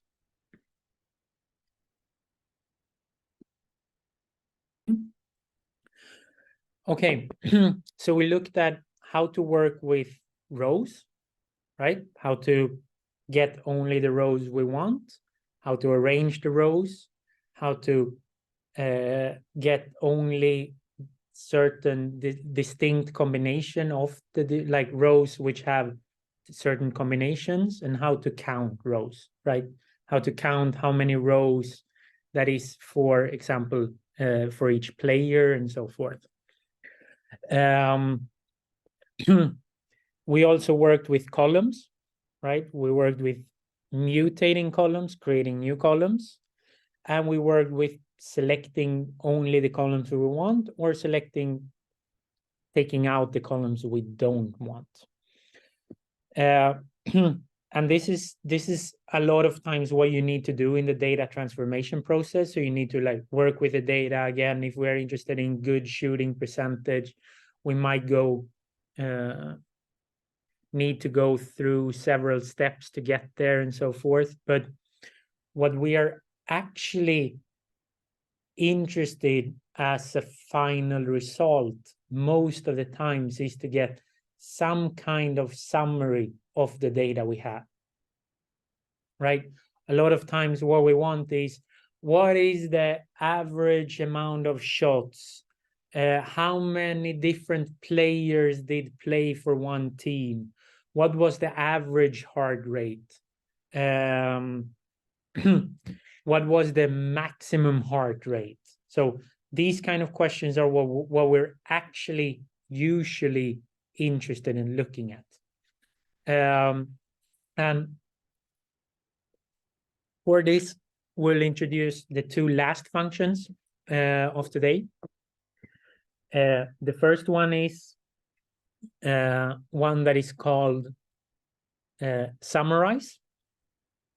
So we looked at selecting. Now we will summarize data, right? And the function for this is called summarize. So we will actually go back and use the original data. So the full data set, instead of just the San Antonio Utah, we go back and use the full player data set with 85,500 rows. So we'll have player data. We pipe it into the summarize function. One thing that is good to know with the summarize, and also inside ggplot, remember last week when we did plots in ggplot, is that it accepts both American and British spelling. So for example, we could do summarize with an S, but we could also do summarize with a Z. And if we go into the help page, remember F1, we see that it will use summarize. It talks about summarize with S. This is because the one that created the packages is from New Zealand, so he used that as a preferred spelling. But if we read down a little bit, and again, reading help pages, it's a lot of help. That's what they're there for. We see summarize with S and summarize with Z are synonyms. So they do the same thing. So if you see one or the other, you know, okay, they do the same thing, which is good to know. And remember that mutate created a column and did something for every row, right? So first row, we take what is the field goal made in the first row, what is the field goal attempted in the first row, and created that as a new column, right? So we work with each row that we have in the data. Summarize it, puts it all together. So even if we have 85,000 rows, we're going to get down to 1 row, right? So otherwise, it works very similar to mutate. So we will say, we will put the name of the variable that we are interested in. So this could, for example, be, let's stay with the shooting. So field goals attempted. What is the average amount of shots that players attempt in a game, right? So we'll say, we'll call this average. AVG is a common abbreviation for average. Average field goals attempted equals, and here there's a bunch of functions that are good to know. You have one function that is called mean, which makes exactly what it says. It calculates the mean. So this is what we want, right? The mean of the variable field goal attempts. Right? We take the data, we want to summarize it. We want to take all that column of field goal attempts. So when we look at the data, take the mean value of all of these values in this column. We run, and we get a problem. Not a number. Sorry, it's invalid. Like, there is missing data here. The reason for this is, sorry, losing my voice. The reason is that R by default says if there is any missing data anywhere, we will just propagate that. That is, if we put that into a function, the output of the function will also be missing data. This is how it works by default, and this is partly to not just open a data set, not look at it at all, and then try to calculate a bunch of things, and you get a result, but it's not correct because you're actually missing a bunch of data that should be in there. So if we go into player data, field goal attempts, and we see, yeah, I mean, there is missing data. There is minimum 1 line with missing data. Then this by default will just show missing data.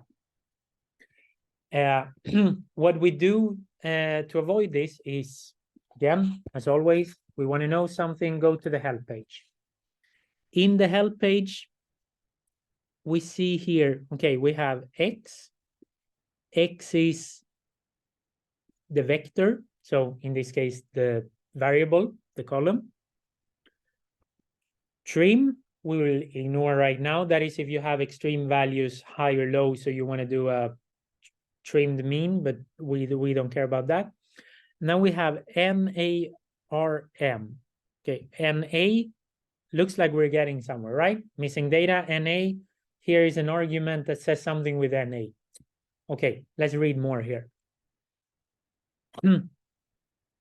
Okay, we see that the value of this argument should either be true or false. And it indicates if NA values should be stripped before the computation proceeds. And what does that mean? That means basically that if we put this NA.rm, and this is actually an abbreviation for remove NAs. So if this one is false, we say when you take a look in the data, in the player data, in the field goal column, should the function remove all these missing data before it calculates the average? And if we don't put anything, or we put false, because if we go up here, we see that the default, if we don't put anything, is false, right? So it says, don't take away the missing data. Calculate the average with the missing data. And obviously, if you have missing data, you can't calculate the average, so we will just give you missing data. So what we need to do, every case that we work with missing data is NARM, so remove missing data, true. And when we run this one now, we see, okay, it just took that out.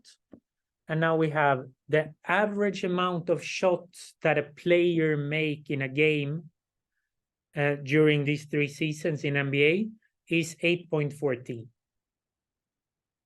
Perfect. Now we're getting somewhere, right? So if someone says like, okay, NBA player, how many shots do they shoot? Then now you know how to calculate that. And just as we do with mutate, we can do several variables at a time. So we could do, what is the minimum amount of field goal attempts? So what is the lowest amount of shots that a player has shot during a game?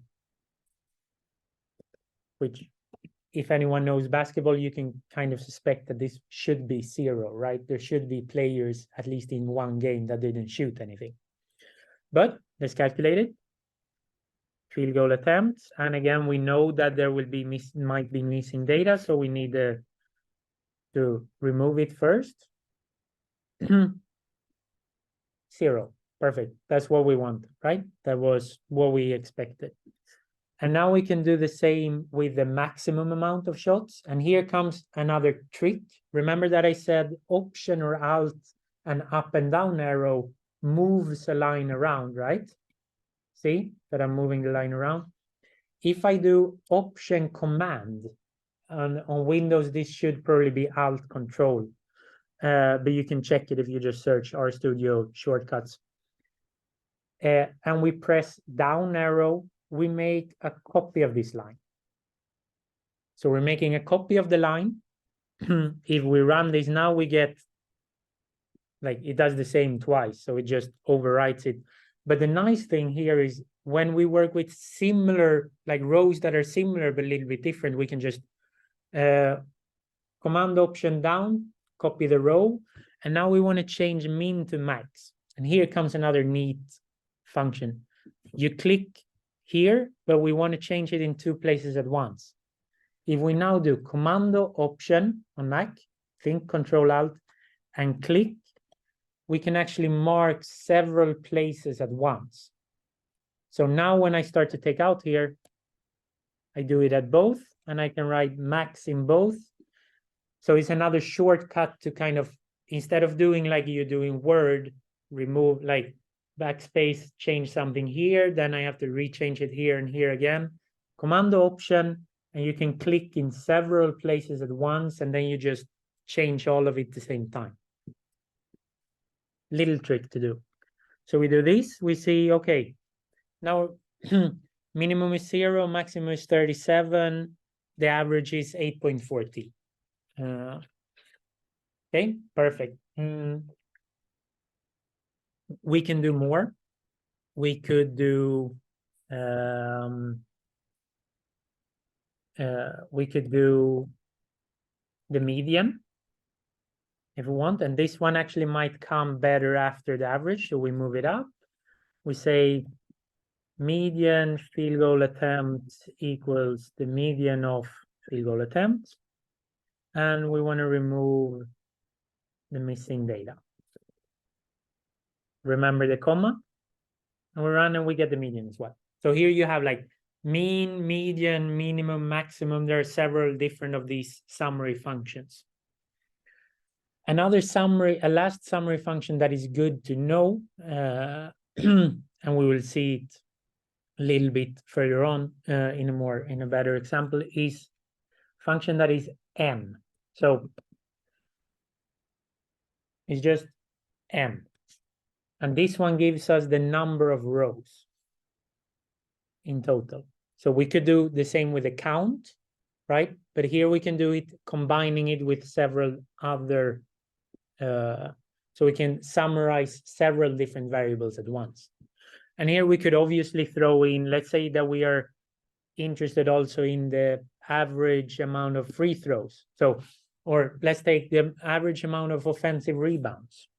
So we do average offensive rebounds equals the mean of OREB, and we take out the missing data.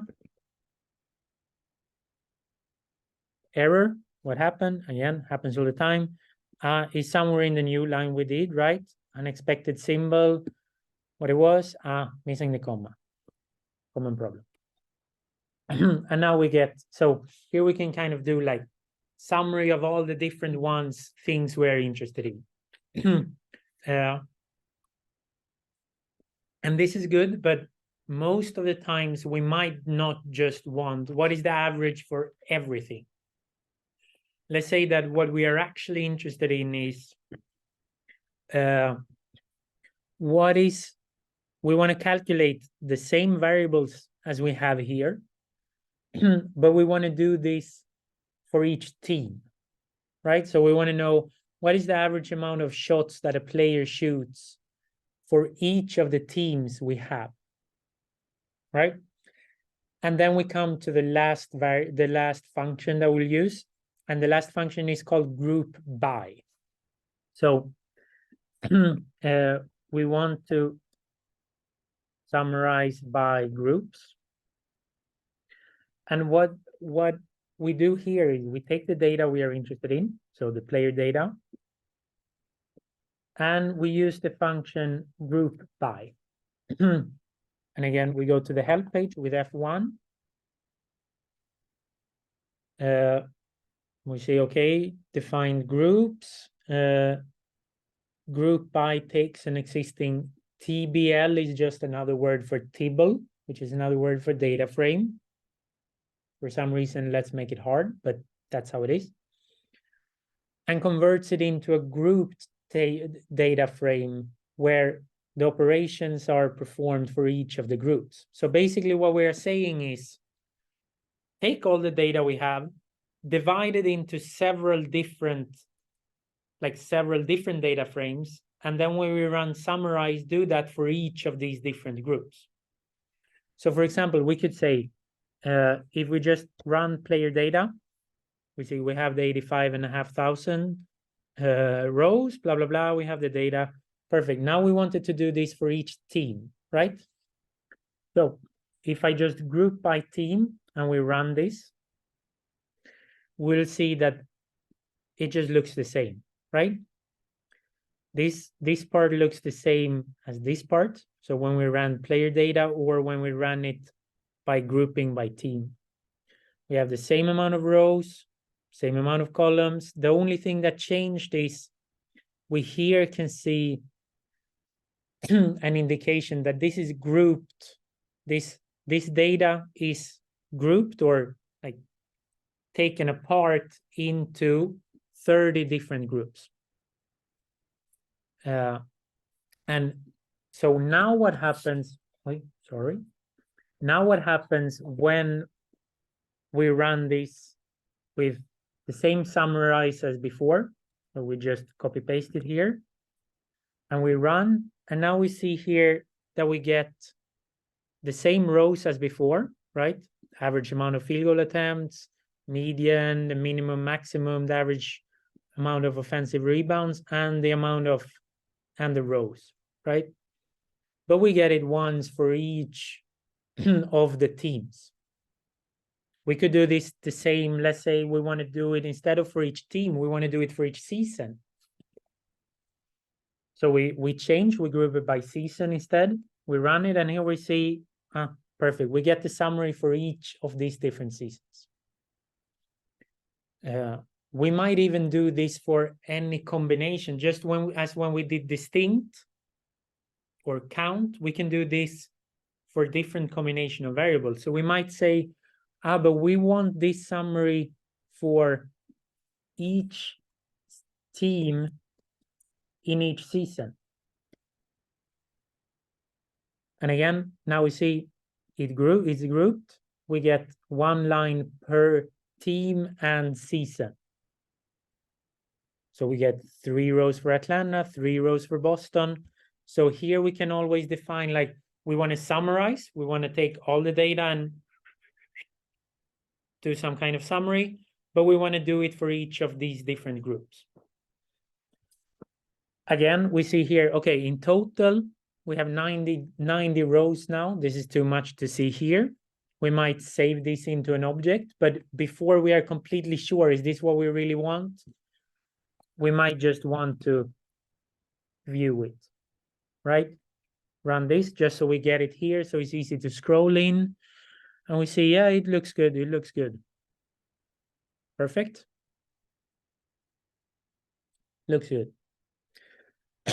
And now as so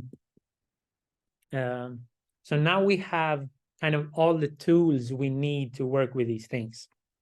So let's say that we want to do a project here where what they want to know is, so let's say that I'm working as a data scientist or I'm working as an analyst. I have a coach that comes to me and say, Anton, I want to know, like, I want to be able to go back and look at games for a certain team in a certain season. So I want to know which is the team that shot the best, the highest percentage throughout a season. So let's say, for example, should I go back and look at the videos of Boston in 2021, or is it better that I go back and look at the videos from Brooklyn in 2022, right? This might be a real world question that I get. So let's say that is the question I get. What would I do then? And let's just walk through this quickly, all the steps. So we have this, we saved it. We're not working with this project anymore because this is one specific, like each thing we work on, we want a different project, right? So now we worked on kind of the class, Okay, but now I get a real world problem here. I need to answer this. So what I do, same thing, open RStudio. I see here, it opens in my last project, but this is not a project I want to work with. I want to create a new project. New project. I want it to go in my projects folder. And okay, so again, let's think of a good name. Let's find best NBA team seasons, right? This kind of explains. So now if I go back in half a year, I will say, okay, best NBA team seasons should be something about with NBA, is about the team somehow. So it makes it easier for me to do this. If I have a project already open, a tip is to click this one, open a new session, just so it cleans everything out for you automatically. Perfect. First, I need the data. So I go to the folder. Here I need the data right now I have in the other. So we will just copy, paste it over to have it in here. Have the data. Perfect. Have the data. We create an R script, which we save with a good name. So let's say calculate best seasons. Maybe this helps me understand. Save. Now, first step was to load the packages that we will need to use, right? And this is oftentimes something we go back and do several times, but the first part of the script should be this. So we could do a comment here and say load packages, but now we'll take it one step further and we'll actually use headlines. So when we create a comment and say load packages and put minimum 4 dashes afterwards and click on this little button here, we should, let's see here, we save. Yeah, sorry.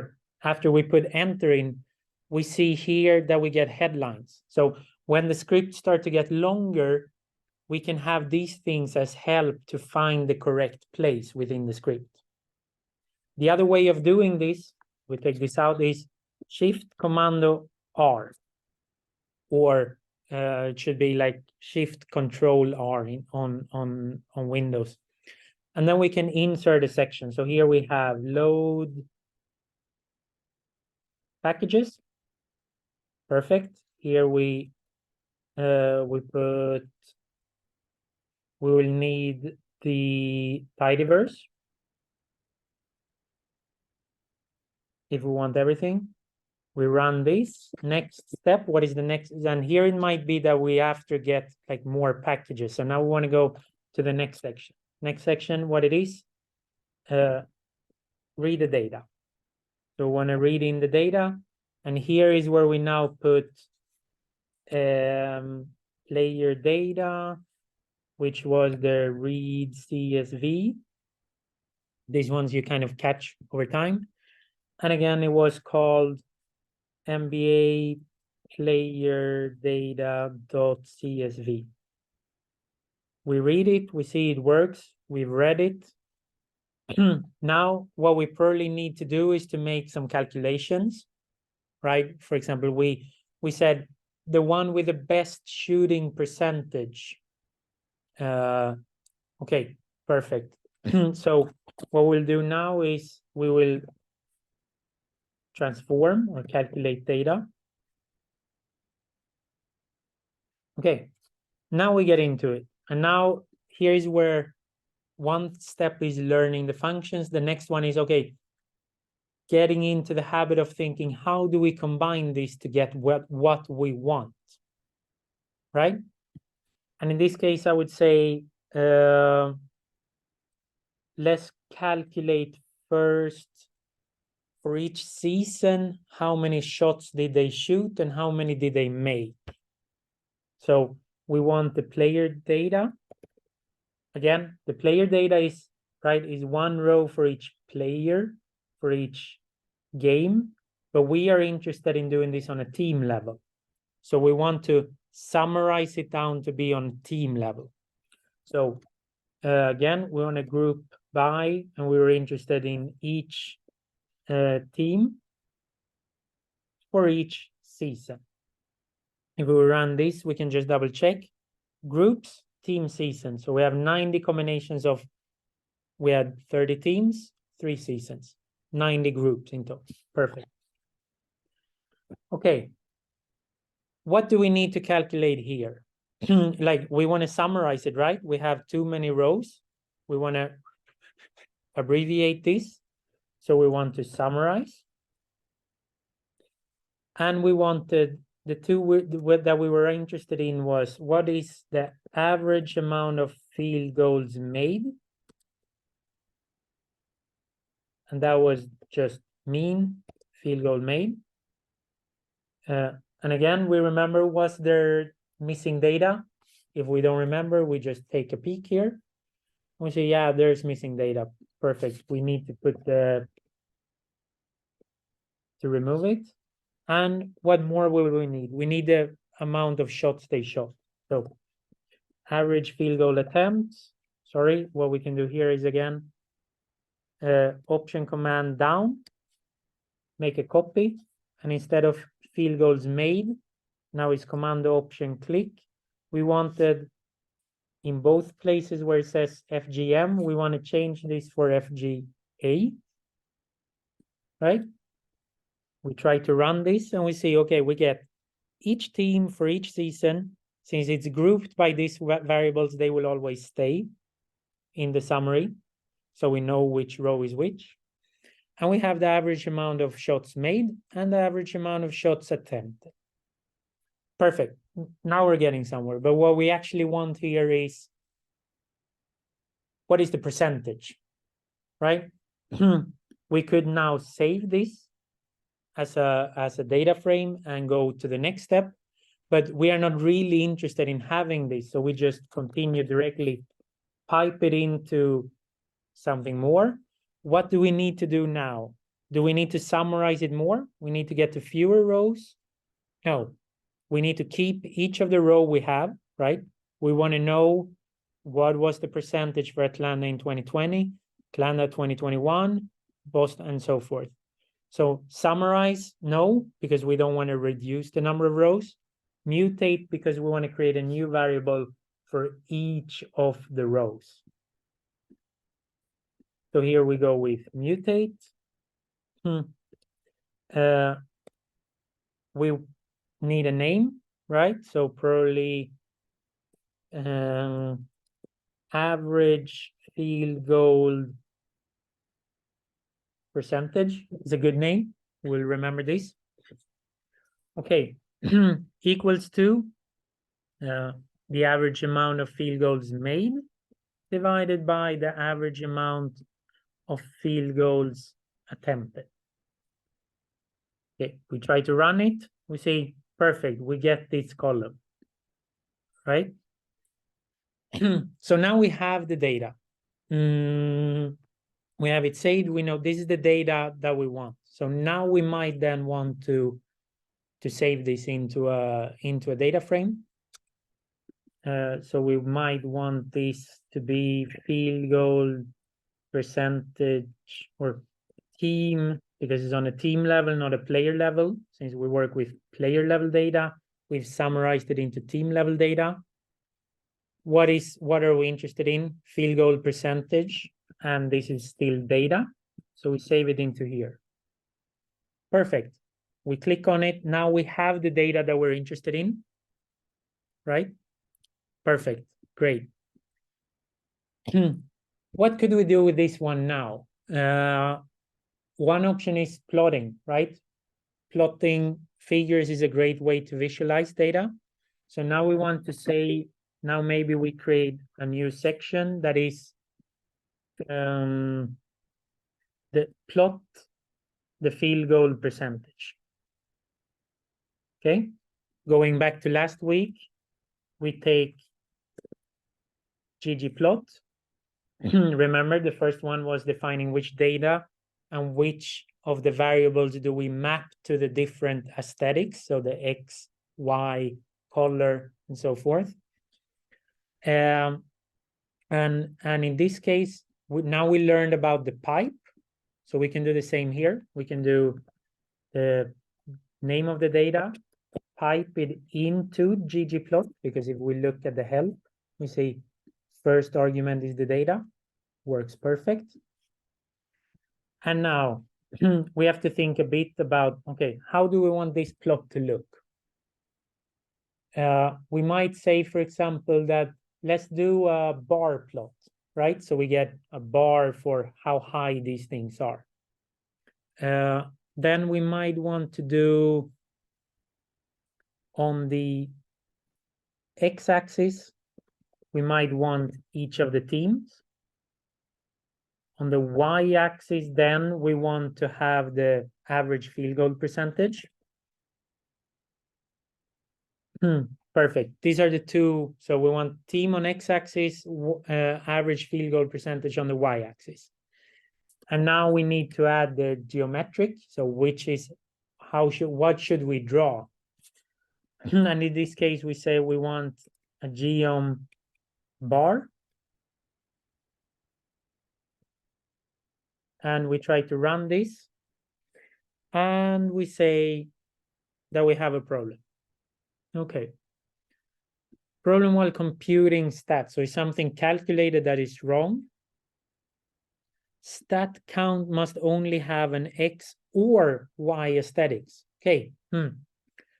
We run into some kind of problem here. Help page, always the savior. We see here, there are two types of bar charts, geom bar and geom col.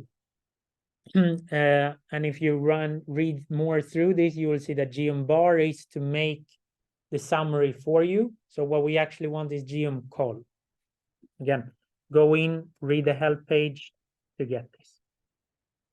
We run this. And now we see two problems here. One is really hard to see, these ones. And if we now think about it, didn't we actually have 3 seasons for each of the teams? So we should have 90 columns, not 30, right? Then we need to think how to do this. One way could be, maybe it's easier to read it horizontal, right? So what if we just try to flip all of it? So we do, instead of team on the x-axis, we do the field goal percentage on the x-axis and the team on the y-axis. We try to run it, and we see, okay, this gets easier to read, right? Now we at least see all the teams. But we're still into the same problem of missing the seasons. So this is just some like plotting all of the seasons on top of each other. What could we do? One thing is, for the ones of you that explored a little bit more last time, is we can facet these ones. And what a facet is basically saying, take this plot and do it several times for some variable. So when we say facet grid, we go in and read. And the first ones are rows and columns. So let's say that we want to do 3 different plots in different below each other, one for each season. So we say rows, and here you need to go in and go through in our for data science book to read up on this when you read about visualization. So I'm just showing you the process here. Vars, to say that it's a var, and we want the season. Now we run it, and we see, okay, we got one for 2020, one for 2021, and one for 2022. Now we're getting somewhere.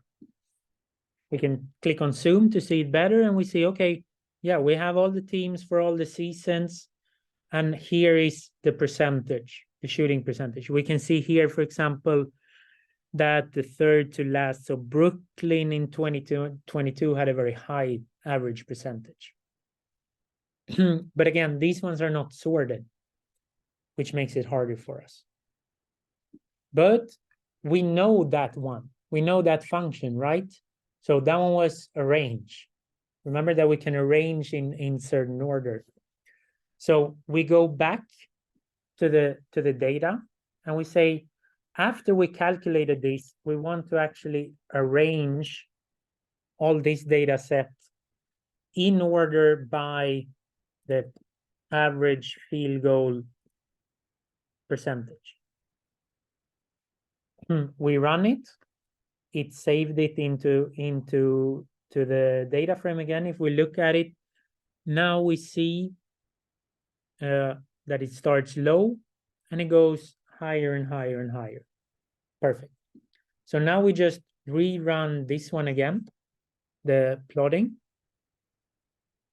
and we see that it doesn't work, which is a problem. And again, this is how things work all the time. The problem here is that ggplot is changing the order of these ones after we put them in.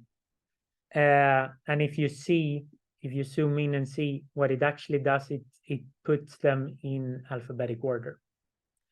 So we say, okay, we can keep doing this, but there's 8 minutes left until 7 minutes left until the class finish, or until the coach comes in, right?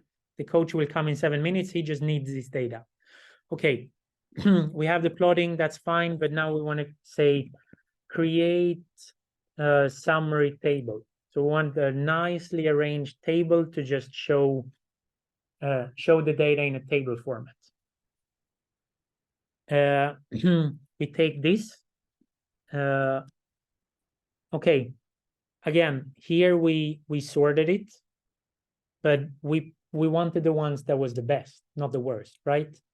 So we go back here and think, okay, instead of having it going upwards, we want it in descending order. We save it.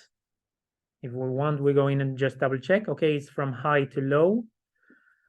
Okay, now that we will create the summary table, we say, okay, he just wanted to know kind of which ones were the best ones, which are the teams that and seasons that are more worth to watch. So he don't need all the 90 rows, right? So here we have all the data for if we want to keep going with the plot in a later stage.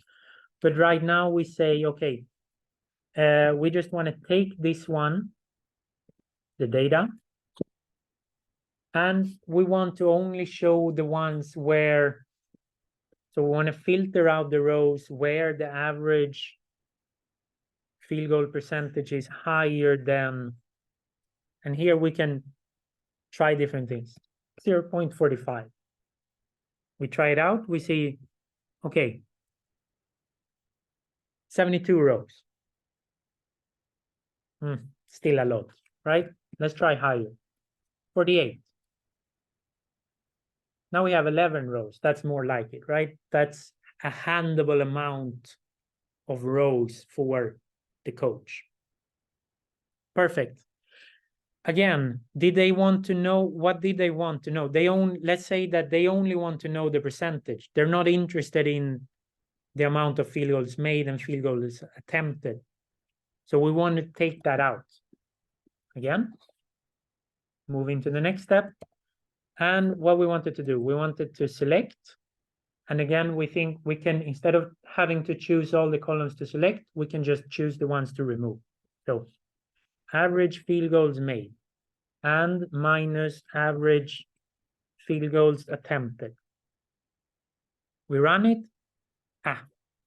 Now we're on to something. So we have a table with the 11 teams and seasons with the highest shooting percentage. Now we have a nice table that we're able to present to the coach. A last step, what we can even do, so let's call this summary table. This is like the final product, right? We save it, because what we can do now is to save the table. So perfect, we have it in R. We have it in our studio, we can show it. What we actually can do is to save this into a document. So we had a CSV file in the beginning, comma-separated values, and we want to finish with a comma-separated value, with the same file. The nice thing here is that we have read CSV, and the opposite of that is write CSV. Like we read it into R, and we write it out of R. So we want to take our summary table. We want to write a CSV file. Okay. We check the help page first. X file, these are kind of the most important. Normally we can go down. X, a data frame or table. So the data frame we want. File is, where do we want to save this file? Okay. So we want to call this field goal percentage table as a comma separated value. We run this,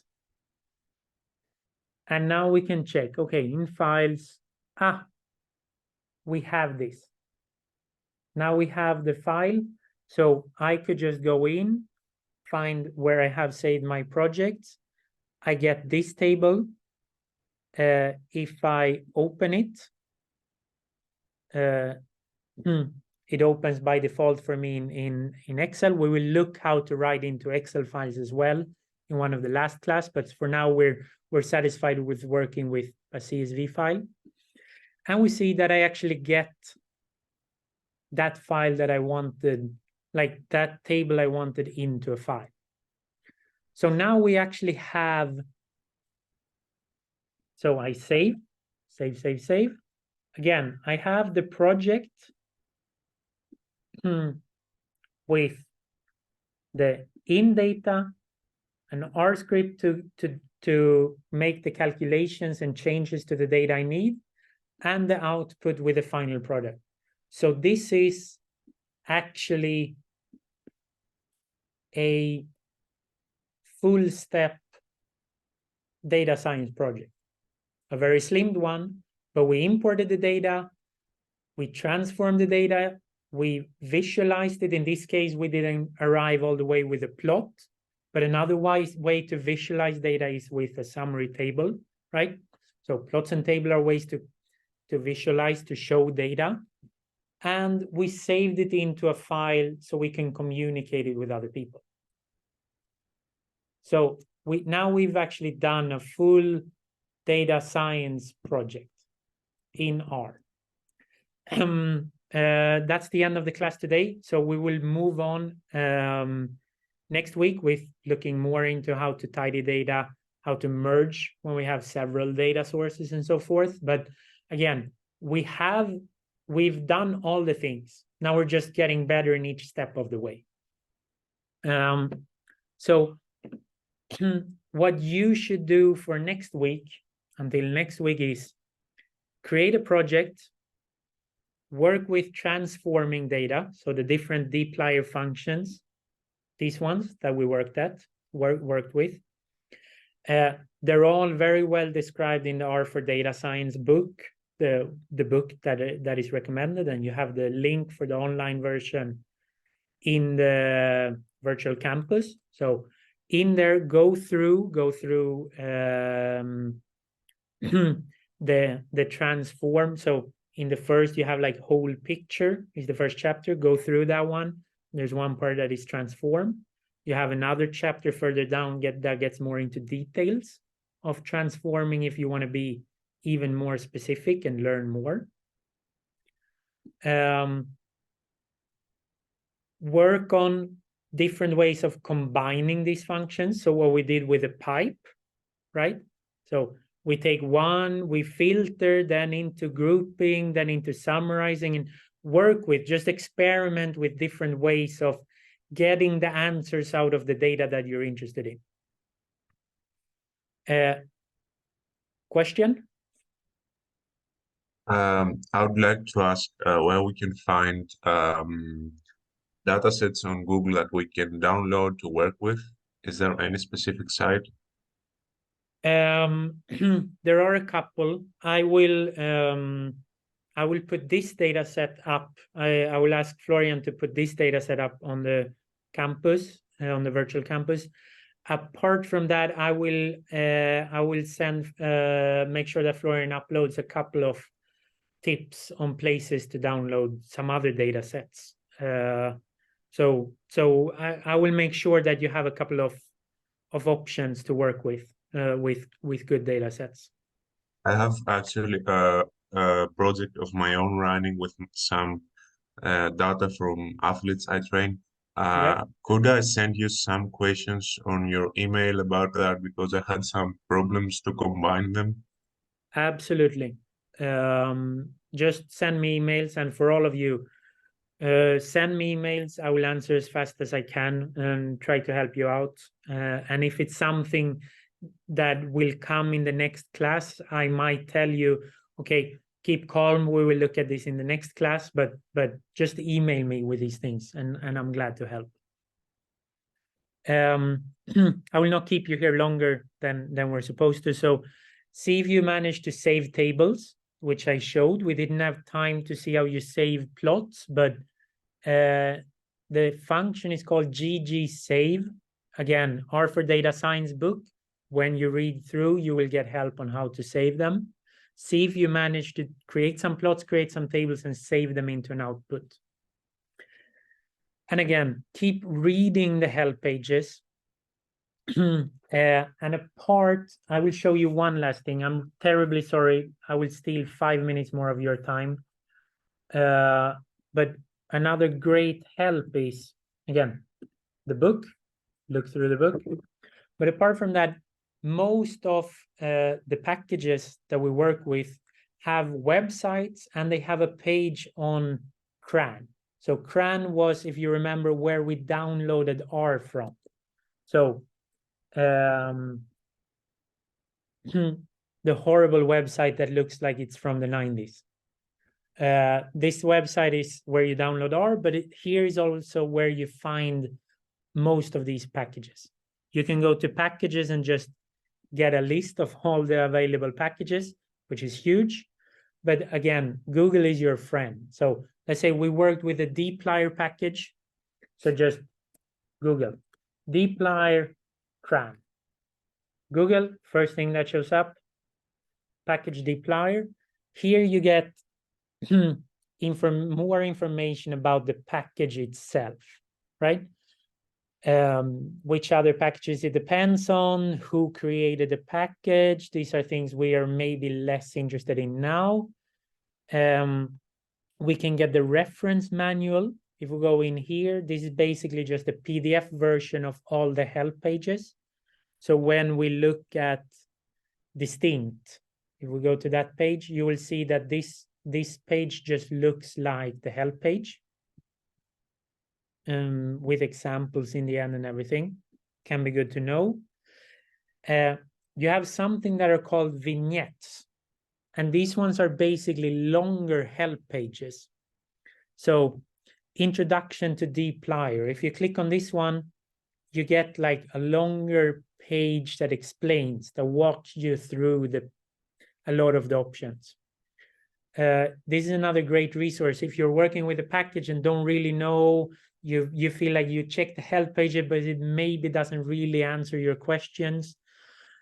Check the vignettes. That's a great resource. Like, try to read through them and see if that makes you makes you understand more. And a lot of packages have these things, have their own web page as well. So most of it, if you go through the CRAN page, you will see the the URL to the web page, or you just search dplyr R package and it will show up. And here again, you have more information, get started help, so like even more basic help on it. References, again, here you can find the help pages for all, but you find them listed, all the different functions that are available, so you can kind of look through which are the different variables, which are the different functions. And articles are these vignettes, so the ones that explain more. So this is also a great place to look for help when you're working, because it will be confusing in the beginning. It will be hard. Use these resources as help. And last minute promise, key concepts. What should you remember from this class? Package pages on CRAN, what I just showed you. Check the vignettes, package websites. Make sure go in, look at those things. Inside R, work with the dplyr functions. Make sure that you understand the logical operators. So the equals, not equals, larger, and or, these ones. And make sure that you understand and know how to work with a pipe.